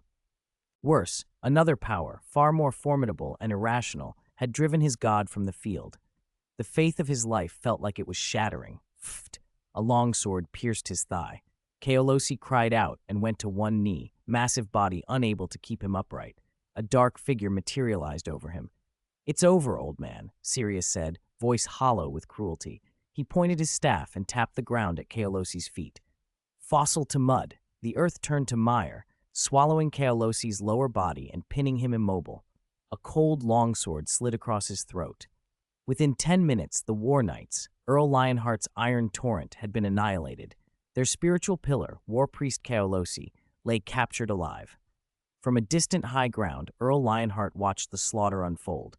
The greed and cruelty that had long marked his face had been replaced by raw, animal fear. His lips trembled, his face went ashen, and he shook so badly he could barely hold the reins. This was not a mortal army. This was divine punishment, a legion of devils. Flee. He had to flee. Reason abandoned him. He glanced at his personal guards, as pale as he, then at the scattered formations below. He spun his mount and shouted, "Retreat! Back to the castle! Quickly, retreat!" With a high, frantic cry, Earl Lionheart whipped his horse and fled, abandoning his army to the ruin. Only a few dozen loyalists followed as he raced desperately toward the castle, leaving his men to the 6-colored wrath sweeping the field. Earl Lionheart's off-key shriek rolled down from the highlands like a warning bell. That sound was the fuse that lit the powder keg. His flight was the last straw for the ragtag army. If the commander fled, what would stop anyone else from running? The news spread like contagion through the chaotic ranks. The serf soldiers, already terrified, saw their lord abandon them as if they were nothing. What fighting spirit could remain? "The Earl ran! Run! All the knight sirs from the temple are dead. I don't want to die in this god-forsaken place." Discipline collapsed. Formation and order became jokes. The few thousand remaining troops lost control entirely, dropping weapons and tearing off tattered uniforms as if a disturbed ant nest had exploded. They scattered in every direction, crying and screaming, desperate to put as much distance as possible between themselves and Dawnlight Town. The battlefield instantly became an ugly rout. From the city wall, Jason watched without expression. He had no desire to butcher terrified cannon fodder. His goal was to crush Earl Lionheart himself and extract the full benefit of this war. "Sirius!" he called. "Here!" Sirius answered, striding over from the gate carrying the half-dead war priest Koros in one arm, a faint excitement still on his face. "The Earl slipped," Jason said, pointing toward the plume of dust sweeping away on the road. "You, take all our guards, leave at once, and pursue him." "Your command." "People must be handled differently. The Earl and his loyal personal guards, no mercy. Root them out completely. The scattered serf soldiers, drive them toward the western river valley. No need to kill them. They'll be our first batch of free labor for rebuilding the territory." "Understood." Sirius grinned and casually passed Koros to a nearby guard. "Keep an eye on him. This old dog still has use." Then he raised his staff and roared down to the soldiers who had just finished fighting, their adrenaline still high. "Brothers, that old dog of an earl ran. Father orders pursuit. Cut off his head, and tonight we'll drink from his helmet." Roar! The six-colored aura still shimmered around them. The guards of Dawnlight Town showed no fatigue, only renewed ferocity. They surged out of the gate under Sirius's command, a black tide racing down the road. Their speed was unnaturally fast. Blessed by the swiftness aura, infantry ran almost as quickly as cavalry and outlasted them in stamina. Jason was rising into the air, carried by an invisible force, suspended like a grim reaper surveying his domain. From above, the entire battlefield lay clear before him. The pursuit began. Earl Lionheart hunched over his mount, the reins cutting into his palms. Cold wind bit his face, but fear numbed him. He dared not look back. The shouts behind him grew closer, a relentless death knell. "Faster! Faster! Anyone who dares fall behind will be killed!" he screamed at the dozen personal guards fleeing beside him. These were the last loyal retainers of his house, but even his proud cavalry could not match Dawnlight's sorcerer-led infantry. A guard glanced back and saw a group of figures streaking forward, their forms wreathed in color, closing at a pace no infantry should have. "My lord, they're catching up. They're faster than horses." The sky darkened. The Earl's gaze snapped up. One person floated above them, a white-robed priest, the cult leader, Jason. His heart froze. Jason hovered, watching the scrambling men below, then raised a hand. Electric light crackled at his fingertips. Chain lightning. A bolt lashed from his hand and struck a lagging knight. The man didn't finish a scream before the current tore him to a charred stump, throwing him from his horse. The bolt didn't end there. It arced in a Z-shaped chain, lacing into 5 or 6 nearby knights. They convulsed, foamed at the mouth, and fell with their mounts, gone in an instant. Nearly a fifth of the Earl's personal guard vanished with that one strike. "Scatter! Scatter!" the Earl screamed, panic shredding his voice. Clustering together in front of the flying sorcerer was suicide. The remaining knights fanned out, seeking any escape. Jason only shook his head. He shifted his hand, and a bone-deep cold gathered in his palm. Ice storm. A blizzard materialized across the road. Tiny ice shards and cutting wind fell, and as the horses plunged in, they whinnied in pain. Frost formed along their legs, their speed collapsed. The knights shivered and moved like men wading through tar. Jason, playing the board, used simple Tier 1 spells in cunning sequence to sever the escape route and slow his foes, preparing a perfect encirclement for the ground troops. This was no longer a chase, it was a game. Under Jason's aerial bombardment and Sirius's closing ring, Earl Lionheart's guard broke into fragments and was consumed piece by piece. A few miles from Lionheart Castle, in a stand of trees, they were finally trapped. Fewer than 10 personal guards remained, bloodied and ashen. Their war horses stood foam-mouthed and exhausted. Sirius led over 100 guards in to complete the net. Each of them glowed faintly with the 6-colored aura, their weapons still dripped with blood. The Earl looked at these demon-possessed soldiers, then up at the white-robed man floating overhead. Images of his treasury, his castle, his soft, pampered wife flashed through his mind. He did not want to die. With a clatter, his ornate longsword, the sign of his rank, slid from his fingers and fell into the leaves. He toppled from his horse, sank to his knees, and raised his hands high. I surrender." The voice of the man who had lorded it over the Northern Territory was thin with humiliation and fear. At dusk, the war ended. Torches went up along Dawnlight's walls, and the town glowed as if in daylight. Townsfolk spilled into the square to greet their champions, crowding with almost fanatical adoration. Jason stood on the wall looking down at the two prisoners, War Priest Koros and Earl Lionheart, bound tightly like bundles. A war started by a lord, and the temple had collapsed with the attackers losing everything. Victory had been swift and complete. Yet Jason's face betrayed little joy. This was only the beginning. What to do with these two important captives? How to fill the power vacuum now left in the Northern Territory? These were urgent problems, especially Koros. Behind him stood the War Temple, one of the world's strongest powers. News of his defeat would stir the temple's headquarters. Next time they came, they would not send a ragtag force. 335. Captives of God. The euphoria of victory had drunk Dawnlight Town dry. During the afternoon, townspeople poured into the streets to clean up the wreckage, hauling away the bodies of friend and foe alike. No one wore fear, only a fierce relief at having survived something enormous, and a new, intimate love for the place they called home. As night fell, a towering bonfire was set in the square. Men and women sang and danced around it. The town guard were lifted onto shoulders, treated like heroes, guzzling ale and tearing at roasted meat while they boasted about the fight. Every face smiled, hard-won and genuine. But Jason, the architect of the victory, was not among them. He was beneath the church. The Chamber of Secrets was cold and damp. A single enchanted lamp cast a thin, ghostly light. The air smelled of rust and turned earth.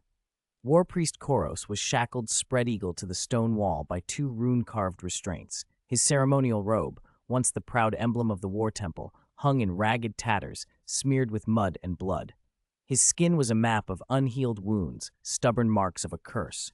He had been defeated, but fanaticism still glinted in his eyes. "You filthy thief of the divine, shameless heretic!" Koros roared when Jason entered, spitting hatred from bloodshot eyes. "The war god will punish you. Your soul will burn in divine flames for 10,000 years."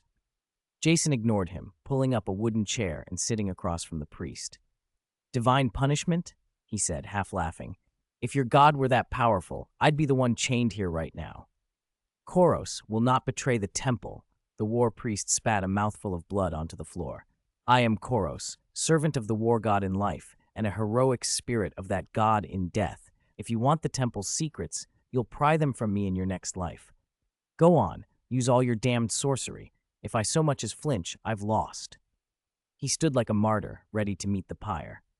"Torment you?" Jason's laugh carried pity. "I don't bother with inefficient methods. Besides, why would I torture a lost sheep?" He drew a small vial from his robe. It was as clear as crystal, half filled with a silver liquid that seemed to glow from within.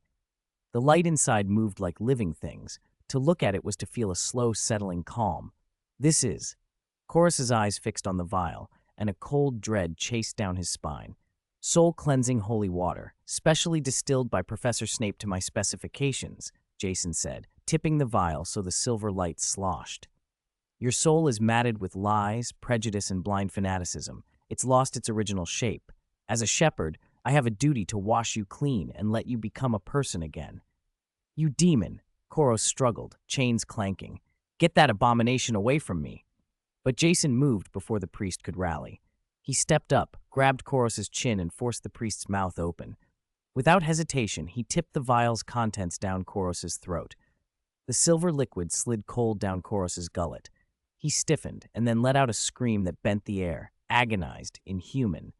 Beneath his skin, a red glow, divine power, crashed against the purifying silver light. Invisible hands seemed to seize his soul and pull it in opposite directions. Pain racked him to the marrow, bone deep, soul deep. Yet worse than the agony was what followed, what the water did to the beliefs welded into his heart. Doctrines he had learned as a child, the arrogance of the war god's supremacy, the fervent loyalty salted into every prayer and sacrifice, they began to dissolve. Memories flickered and shifted. He was a peasant boy on a mountain road, a son who remembered his parents and the girl next door with pigtails. He remembered the first time he put on the war priest's robe and felt proud. Then the scenes changed. He stood on a raised platform, face hard, sentencing supposed heretics to the pyre.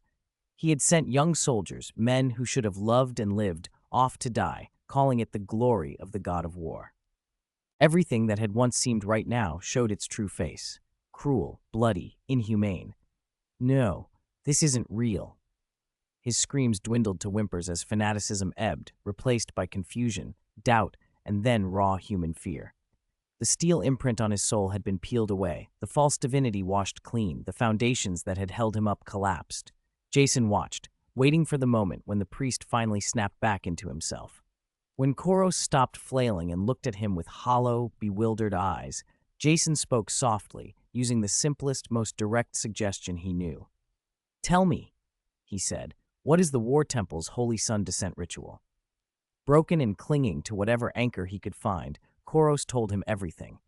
He confessed the temple's reach across the north, the personalities and private vices of its senior priests, the temple's secret networks of communication, and the fatal flaws buried deep in their divine art system. He unfolded details of the Holy Sun descent ritual itself, and, most importantly, its ultimate purpose. An hour later, Jason emerged from beneath the church, satisfied. Behind him, Koros crouched in a corner, hands pressed to his head, rocking and muttering, a man undone by repentance. For Jason, the living intelligence he had taken from the priest was worth more than killing 100 war priests. He now held a decisive advantage for the next confrontation with the War Temple. At the top of the church steps, Sirius waited. "All done?" he asked. Jason nodded. "There are two immediate matters you'll need to decide," Sirius said, his tone sober. "First, Earl Lionheart's lands are in chaos. Several neighboring minor nobles and a few notable bandit bands are already moving to carve up his holdings. Do we?" Jason understood the implication. The vacuum left by Earl Lionheart's fall was both an opportunity and a threat to Dawnlight Town. "And the second?" Jason asked. Sirius rubbed his chin. "Stranger. Our scouts on the outer perimeter reported a group at the northern edge of the forest flying banners we've never seen. They claim to be envoys from the Northern Beastman tribe and have specifically requested an audience with you, the new master of Dawnlight Town." Early the next morning, the square of Dawnlight Town was packed. The euphoria from last night's celebrations still clung to people's faces. They had come on their own, craning their necks to stare at the makeshift platform in the center. On it, Jason stood in a brand new white priest's robe, the morning light making the edges of the fabric glow. At his feet, Earl Lionheart and his captured personal guards were forced to kneel, lined up like broken dogs. Their former prestige was gone, their faces were ashen. "Citizens of Dawnlight Town," an amplification spell carried Jason's voice across the square. The boisterous crowd fell silent, breath held, awaiting their priest's judgment. "This man kneeling here, Arnold von Kane, Earl Lionheart, he extorted and oppressed us. His subjects could barely fill their stomachs. He colluded with cultists, trying to bring their bloody rights into our homes.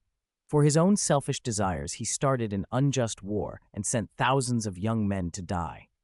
When the battle was lost, he fled faster than anyone, abandoning even his soldiers."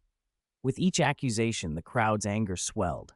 The conscripted serfs who had escaped tightened their fists, eyes burning with a desire to tear the Earl apart. "Do you still want a lord like this?" "No. Kill him. Hang him." The roars crashed through the square like a tidal wave. Earl Lionheart sagged, trembling under the curses of the people he had never cared to look at.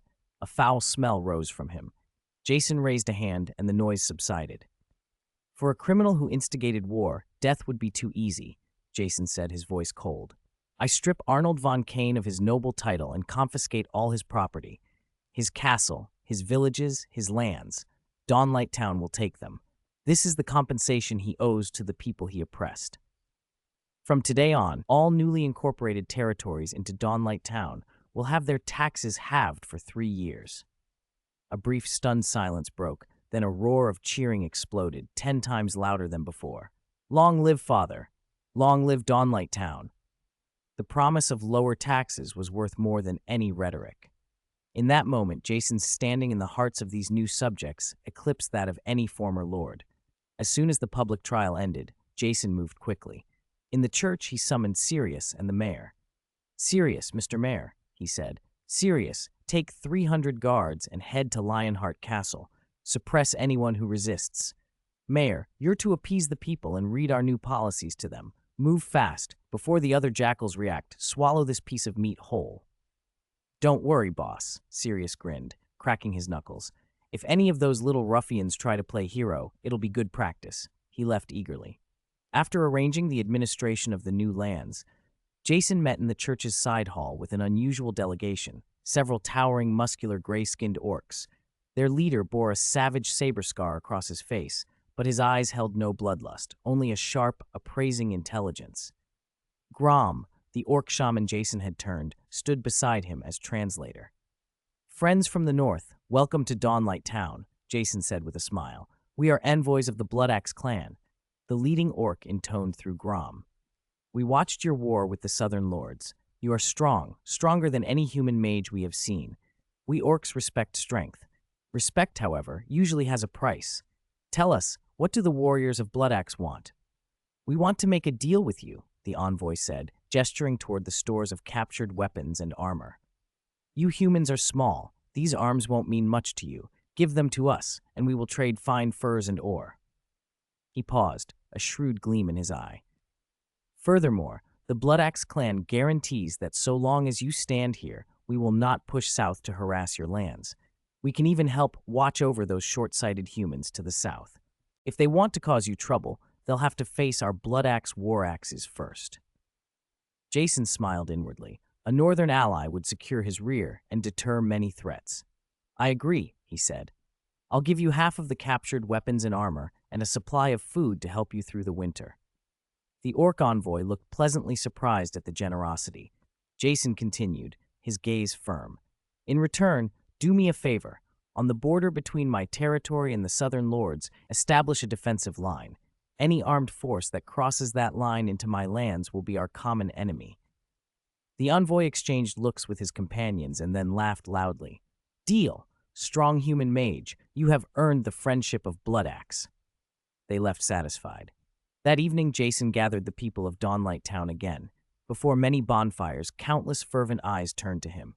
Jason declared, "From today on, Dawnlight Town will no longer put its faith in that distant god who looks away from human suffering. We will have our own god, a god who truly protects us and brings us dawn and hope."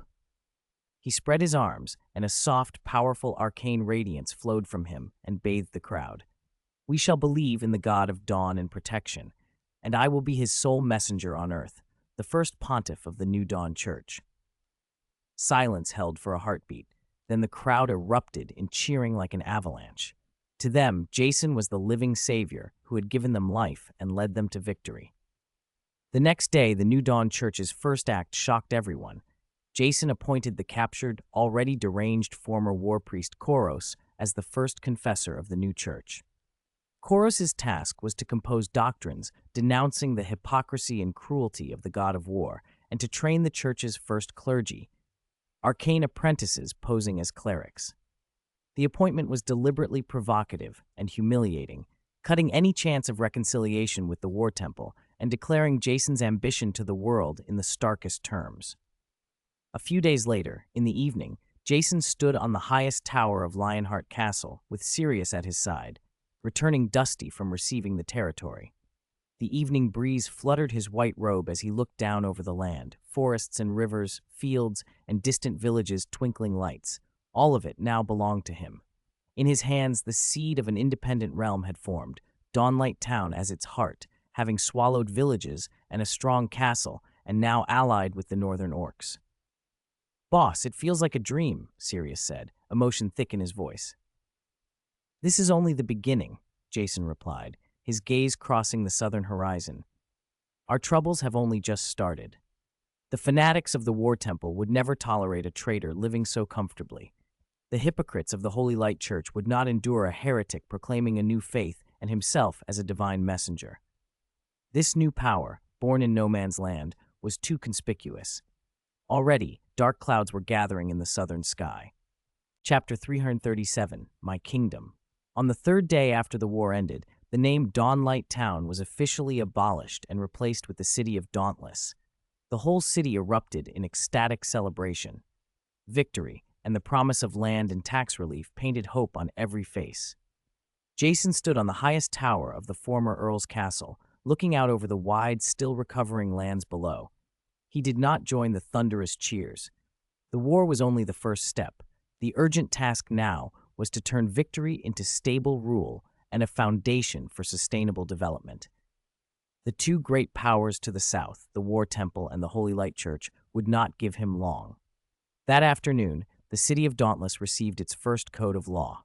In the central square, before his new and old subjects, Jason personally proclaimed the Dauntless Code. Its contents were simple and severe, and they struck straight at the heart of the old order. First, abolish all hereditary noble privileges. Within the territory, all beings are equal. Second, Adopt the doctrines of the new Dauntless Church as the highest guiding principle.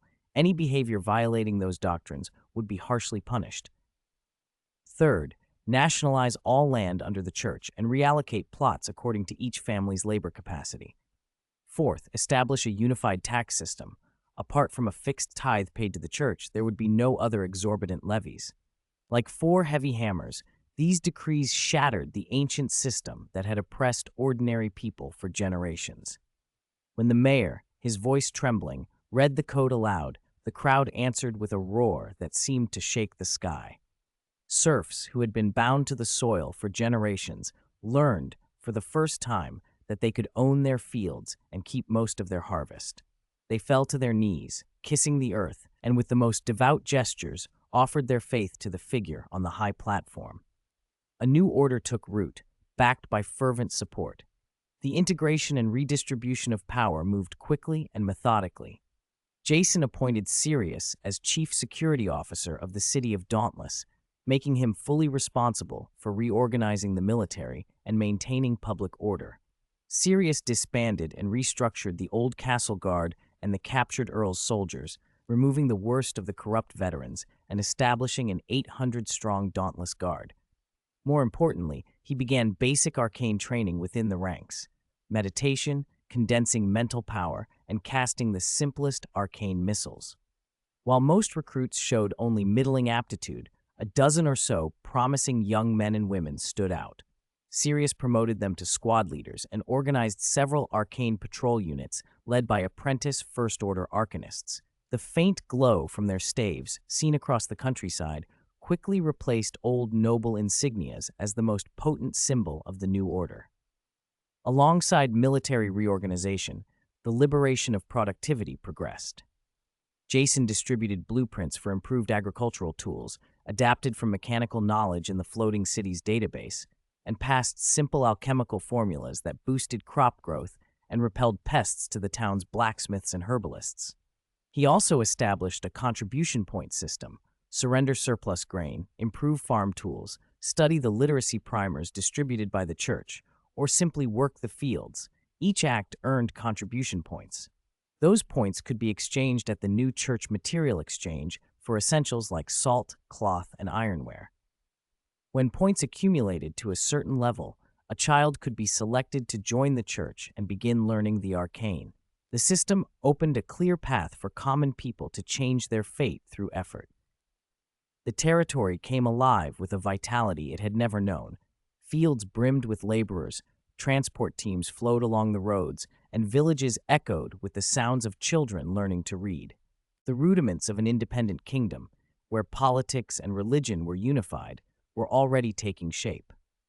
The most effective and the most peculiar propaganda tool of the new order was the former war priest. He now called himself Arnold the Penitent. Every morning, clad in simple sackcloth, Arnold stood on the confession stand in the square and rehearsed his sins aloud. He told how he had once been blinded by the fanatical, biased doctrines of the god of war, regarding slaughter and plunder as glory. He described with tears how he had seen that false god falter beneath the absolute radiance of the god of Dauntless during the war, and how his faith collapsed. He spoke of relief and a fervent gratitude for being purified and reborn under the merciful God of Dauntless. Such vivid personal testimony beat any dry sermon. People watched a former High Temple dignitary beg forgiveness each day like a humble believer. The contrast magnified their reverence for and trust in the new Dauntless Church. In just over 10 days, Jason's territory displayed astonishing cohesion and momentum. The fields were lively, the roads busy, and villages filled with the sounds of learning. The shape of an independent realm, where political authority and religious life were interwoven, had been firmly established.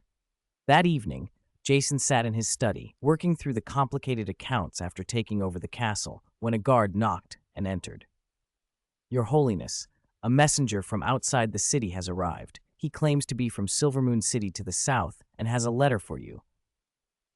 Silvermoon City was the largest commercial center in the region, a bustling, well-informed hub that had long kept neutral relations with neighboring lords.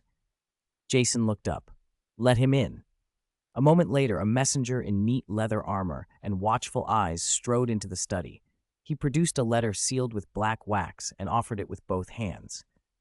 "Lord Lester, my employer instructed me to deliver this personally." Jason took the envelope. There was no signature. He broke the wax and unfolded the single sheet. Across it was one line of elegant, icy Elvish. "The purification hand of the war temple has been dispatched. Beware your shadow." Beneath the line was an abstract shadow pattern embroidered in silver thread. 338. Hands of Purification. On the southern reaches of the Gale continent, a dormant volcano belched sulfur and ash into the sky year-round. On its slopes loomed the Crucible, a massive fortress that served as the War Temple's headquarters. Molten rivers writhed in the ravines below, and every tremor of the earth made the fortress hum. The hot, sulfurous air, tinged with the metallic scent of old blood, never cleared. Inside the War Temple's high council chamber, it was so quiet one could hear a heartbeat. Around a great round table carved from a single slab of obsidian sat 12 elders in dark red priest robes. Their faces were deeply lined with age. In the center of the table, a magic crystal replayed the same image on an endless loop, a deserter's worst nightmare. Hundreds of ordinary guards, suffused with six-colored auras, cut down the War Temple's proudest Templar knights with almost casual ease. The sequence ended with War Priest Koros collapsing to his knees. Disgrace. An elder slammed his fist on the table, the obsidian spider-webbed with cracks. An entire squadron of Templars, a Tier 1 war priest. They were lost in some godforsaken corner of the northern reaches to the followers of a pretender. Koros was a disgrace, defeated, captured. He has shamed the War Temple's century-old honor. Another elder's voice rasped like sandpaper. The war report from the north landed like a slap on every high official present. The War Temple's prestige had to be restored. The false god and his church had to be eradicated utterly. The lost honor of the temple must be personally reclaimed. That single purpose swallowed the chamber. "Assemble the 6th Legion and flatten that dauntless city," one elder barked. "I want that Jason hung from a flagpole and his soul burned with divine fire for 7 days and nights." "I object." A cold voice cut across the roar. All eyes turned toward a figure standing in the corner shadows. Younger than most of the elders, his hair neat and cropped, his face stern and expressionless. He did not wear the dark red of the others, but a pure black robe, Inquisition black. He was Chief Inquisitor Marcus, fearfully known outside as the Hand of Purification. Even inside the War Temple, his presence made people uneasy. "Large armies are clumsy," Marcus said flatly. "They will only repeat Koros's mistakes." The chief elder, a white-haired man, inclined his head. "You mean? I will go myself." Marcus rose. He was not tall, but his bearing was blade-sharp. People found it hard to meet his gaze. "I will purify that heretic and every inch he has defiled. I will return with Koros's head and cleanse the War Temple's shame." Silence fell. When the Hand of Purification moved, it meant the judgment would be professional, ruthless, and absolute. Far to the east, in the holy light city of the Central Plains, a different kind of council was underway. In the great cathedral, sunlight poured through the dome from the giant crystal of light. Several archbishops in white robes trimmed with gold sat around a table with the same northern reaches report before them.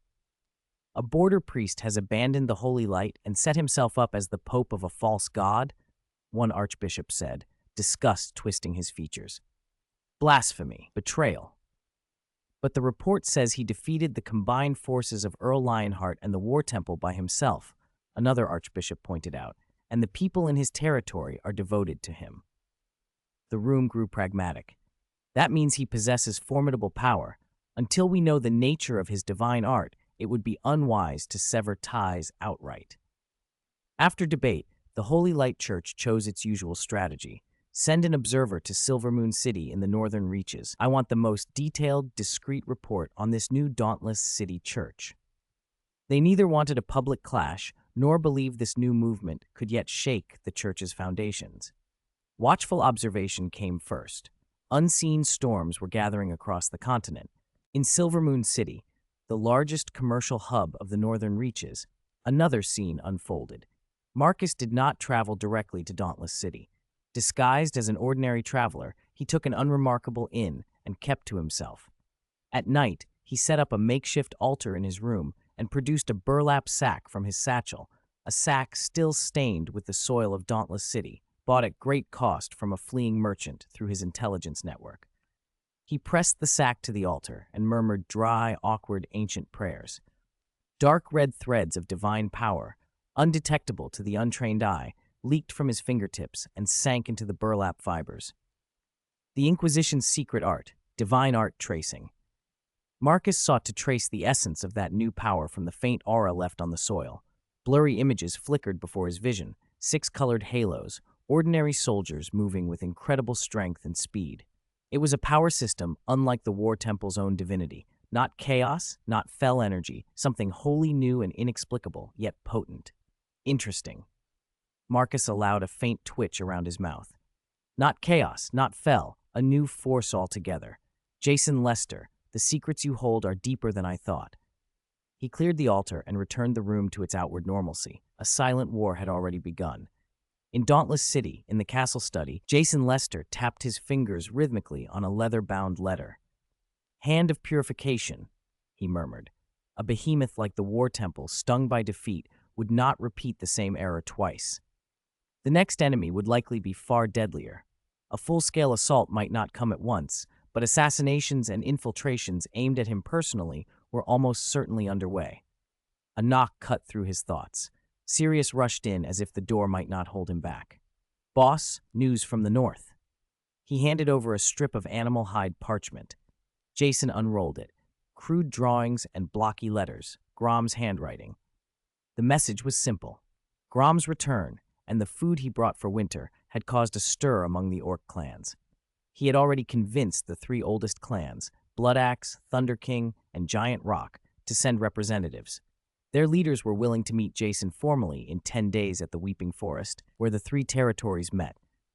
Jason's eyes traced the map on the hide. A professional and dangerous enemy lurked in the shadows, ready to strike, and an unpredictable but potentially powerful ally had extended an olive branch. The game was getting larger. 339, Interests and Allies. In the study, Jason's fingers paused over the black-lettered notice, Hand of Purification. Beware your shadow. It was a death edict in all but name. He felt exposed, a brilliant searchlight slicing the night that would wake two sleeping giants, the War Temple and the Holy Light Church. With his current forces, trying to face both at once was suicide. He needed allies, ruthless, reliable people who could share the burden and block attacks at critical moments. The orc's invitation had come at precisely the right time. Hand of Purification. Sounds like an assassin, Sirius said, twirling his wand, trying to sound unconcerned. Let him come. I've got a new spell to test. It won't be an ordinary assassin, Jason said. I need you to be visible, to draw attention, our city's shield, and I need a force that can lurk in the shadows, eyes across the northern wastes. Orcs, Sirius blinked. Of course, orcs. Jason's finger rested on a mark on the map, the Crying Forest. They're born hunters, masters of the wasteland. Only they can watch that vast, empty eastern expanse and cut off any dark hand that comes for our backs. Then, I'll go with you. Sirius leapt to his feet. Those orcs don't care for reason, only force. What if they turn on us? We'll go together, Jason said. Not to fight, but to negotiate.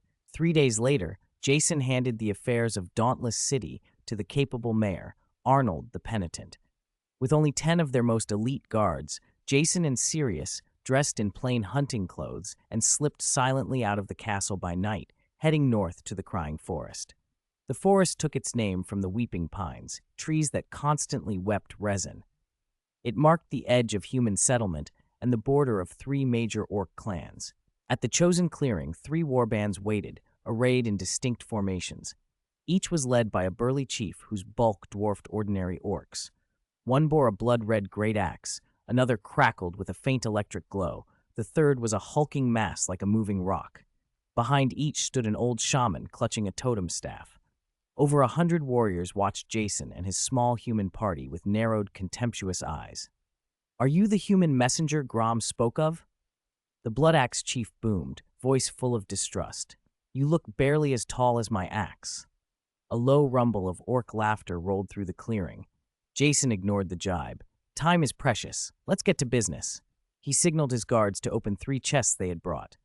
First, for your warriors. From the first chest, Jason produced a new fine steel battle axe. The head gleamed, the craftsmanship orders of magnitude above the crude iron the orcs used. The Blood Axe chief only sneered until Jason handed it over and told him to try it. The chief swung once, then struck a granite boulder taller than a man beside him. There was a ringing clang and sparks. The orcs expected a mere mark. Instead, the rock split, a half-foot-deep fissure gaping where the blade had hit. The axe's edge remained flawless. The chief stared, face slack with shock. "This impossible," he muttered. "They're enchanted with sharpness and durability." Jason said evenly. A stir ran through the orcs. From the second chest, Jason produced a small bottle of red potion that pulsed faintly with life. "Second, for your shamans." The Thunder King clan's shaman stepped forward, curious. Sirius gave a short laugh, slashed his forearm with a dagger deep enough to show bone, and let blood pour. The orcs tensed, thinking a duel was about to begin. Calmly, Jason uncorked the bottle and let a drop touch Sirius's wound. Under the orcs' unbelieving eyes, the wound twitched and began to close, knitting at a visible speed. In less than 10 breaths, only a pale pink scar remained. "Spirits of the ancestors," the 3 shamans cried together. The healing effect rivaled a miracle and overturned everything they thought they knew of medicinal magic. Jason took out the third item, a palm-sized black slate engraved with complex sigils. "Third, for your clan." He handed it to the giant rock chief. "This contains the Turn Mud to Stone spell. With it, you can build permanent houses as strong as rock from ordinary earth. Your people won't have to huddle in flimsy tents or caves that collapse in winter." The weapons and potions were astonishing, but the slate offered something greater, the real possibility of changing the orcs' lot. For a race long pushed to the brink of survival, the promise of warm, sturdy homes was the stuff of legends. The 3 chiefs exchanged looks. Contempt and suspicion had melted into reverence and greed. What do you want?" the Blood Axe chief demanded, finally setting aside his weapon. "I want your clans to become my allies," Jason said clearly. "I need you to monitor trade routes, mountain passes, and timberlands from the eastern plains to my borders. No armed force may enter my territory without my permission. When my city goes to war, I need your warriors to fight alongside my soldiers. In return, I will supply you weapons, potions, and knowledge, far more than what you've seen today, on a long-term basis." The offer was irresistible. Without hesitation, the chiefs strode to the clearing's center, cut their palms, and clenched their bleeding hands together. "By the ancestor spirits, we swear. I, Grom, chief of the Blood Axe clan. I, Duratan, chief of the Thunder King clan. I, Kargath, chief of the Giant Rock clan. We, the 3 great clans, pledge an eternal alliance with Dauntless City and Lord Jason Lester, to live and die together, never betray." The ancient oath echoed through the crying forest. An alliance capable of reshaping the northern wastes had been forged, quietly and without witnesses. On the ride back, Sirius couldn't hide his excitement. "Boss, that was brilliant. You hoodwinked those barbarians with a few trinkets." Jason shook his head. "Not trickery, a binding of interests. Give them steady advantages they can't refuse, and they'll be our most dependable shield." He had built a firewall and an intelligence network for the eastern approaches. But just as they reached the forest edge, his stride stopped. The arcane badge he kept against his chest thrummed with a sudden, urgent vibration only he could feel, the highest alarm he had ever set for himself. Something extremely powerful and malevolent was very near. "What's wrong?" Sirius snapped, drawing his wand. Jason didn't answer. His gaze swept the seemingly calm woods. The presence he sensed was cold and cruel, wrapped in an ugly, sanctimonious aura. Marcus, the Hand of Purification, had arrived far sooner than Jason had expected. 340. First Encounter, Arcane and Divine Punishment. On the outskirts of the weeping forest, daylight was swallowed by tiers of branches and leaves until only a dim afterglow remained. Intertwined shadows stretched long and warped across the leaf-littered ground. The air smelled of pine resin and rot. The forest was so silent, not even an insect dared chirp. Marcus crouched on the crown of a giant pine, his form merging with shadow until he was almost indistinguishable. His gaze was fixed on the far end of the forest path. The chief inquisitor of the Temple of War had been waiting there for 3 hours, unmoving, his breathing steady and careful so as not to betray his position. Below him, 12 towering punishers stood arrayed in the undergrowth along the road. They were statuesque, armor and bodies stilled, breathing suppressed to near nothing. Complex dark red war runes had been etched into their armor with divine blood. Streams of divinely tuned power ran between those runes like silent coiled blades poised to strike. They were the sharpest instruments of the Temple of War, the Inquisition's most merciless execution squad. This time, Marcus intended to succeed. Through the hand of purification, he had foreseen the target's return path with unerring clarity. It would be a clean surgical operation. Capture, execute, erase the temple's humiliation. They're here. Marcus's voice was so low it was almost the wind. At the end of the path, a dozen figures appeared. Jason Lester led the group, dressed in simple hunting clothes, moving with a calm, composed air, Marcus's target. Beside him walked Sirius, light-footed and relaxed but alert, the other strong man mentioned in intelligence. They looked tired from travel, but gave no glance to the woods. The mouth of the trap yawned open. When Jason and his companions stepped fully into the clearing, Marcus raised his right hand and intoned a sacred syllable steeped in the will of judgment. Judgment! A pure pillar of golden light stabbed down from the zenith, crashing into the path's center. From it, a vast, translucent golden dome unfurled, quickly encompassing several hundred meters. Above the dome, a lattice of war runes flowed, exuding absolute divine pressure. The air thickened and congealed. All power not belonging to the God of War's system was mercilessly suppressed, imprisoned in this domain. Third-tier divine art, judgment domain, someone whispered. What the hell is this? Sirius cried. Instinct outpaced thought. He raised his staff. Cyan magic swirled at its tip. Hurricane. The spell died mid-incantation. The surrounding elemental currents were dead, cut off by an invisible wall. The magic model collapsed. The staff hummed ineffectually. A domain? Sirius spat. Jason actually smiled at the golden dome, an amused curl that made the air between them chill. Very well. I'll show you a real domain. A presence beyond description burst from him, more ancient, more absolute, a will that transcended the world's rules. Centered on Jason, a deep, dark gold sphere unfolded, a boundless, star-filled domain like a scorching sun, full of chaos and cold brilliance. It expanded brazenly. The dark gold starry domain slammed into the golden judgment dome. The golden light faltered against the profound starry void, its radiance eroded and dimmed. The war runes scrawled across the dome shuddered and twisted, then were wiped clean as if by an invisible hand. One by one, they vanished. This, a demigod domain. Marcus's voice came out dry and small. For the first time, the Inquisitor's mask of icy composure cracked into real horror. A cold hand gripped his heart. Every piece of intelligence, every contingency, every confidence collapsed into a fatal joke. A hand of purification had dared to judge a demigod. Only just realized? Jason's voice echoed softly in the domain. Too late. He raised his right hand and flicked it toward the punishers who had only taken a few steps. The motion was casual. Chain lightning.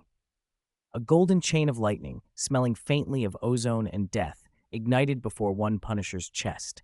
It leapt and danced, snapping from armor to armor, ignoring distance as if drawn along an unseen circuit.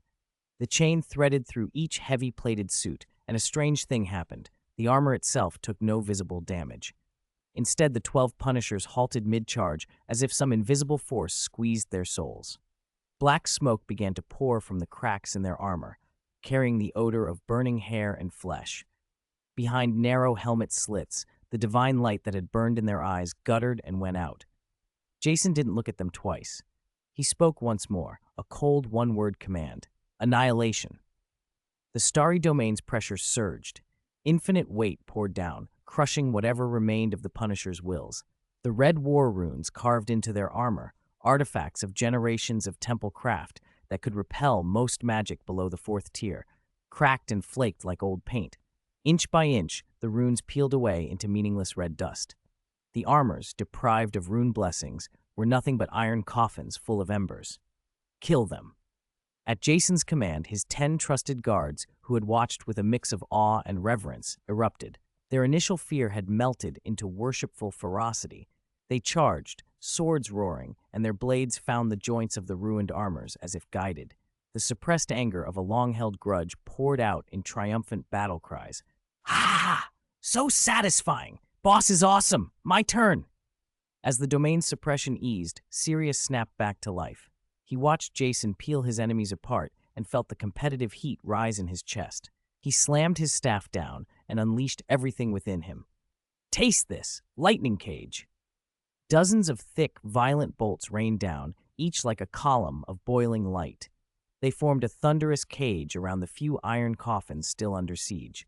Blinding white lights swallowed the clearing. Violent currents tore at the molten metal. Within breaths, the lightning died away. The heavy suits clattered to the leaf-strewn earth, melted and twisted into smoking scrap. The people inside had been vaporized. Not even charcoal remained. Silence fell on the weeping forest. 12 piles of smoking, warped armor were all that testified to the ambush. The air was thick with ozone and the bitter tang of divine blood on the earth. Marcus remained frozen on his pine, limbs colder than the morning air.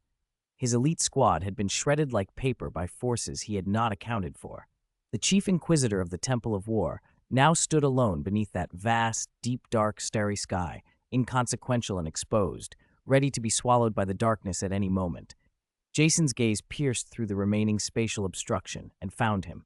He lifted his head and spoke, voice calm and inexorable. Inquisitor, now it's your turn to face judgment.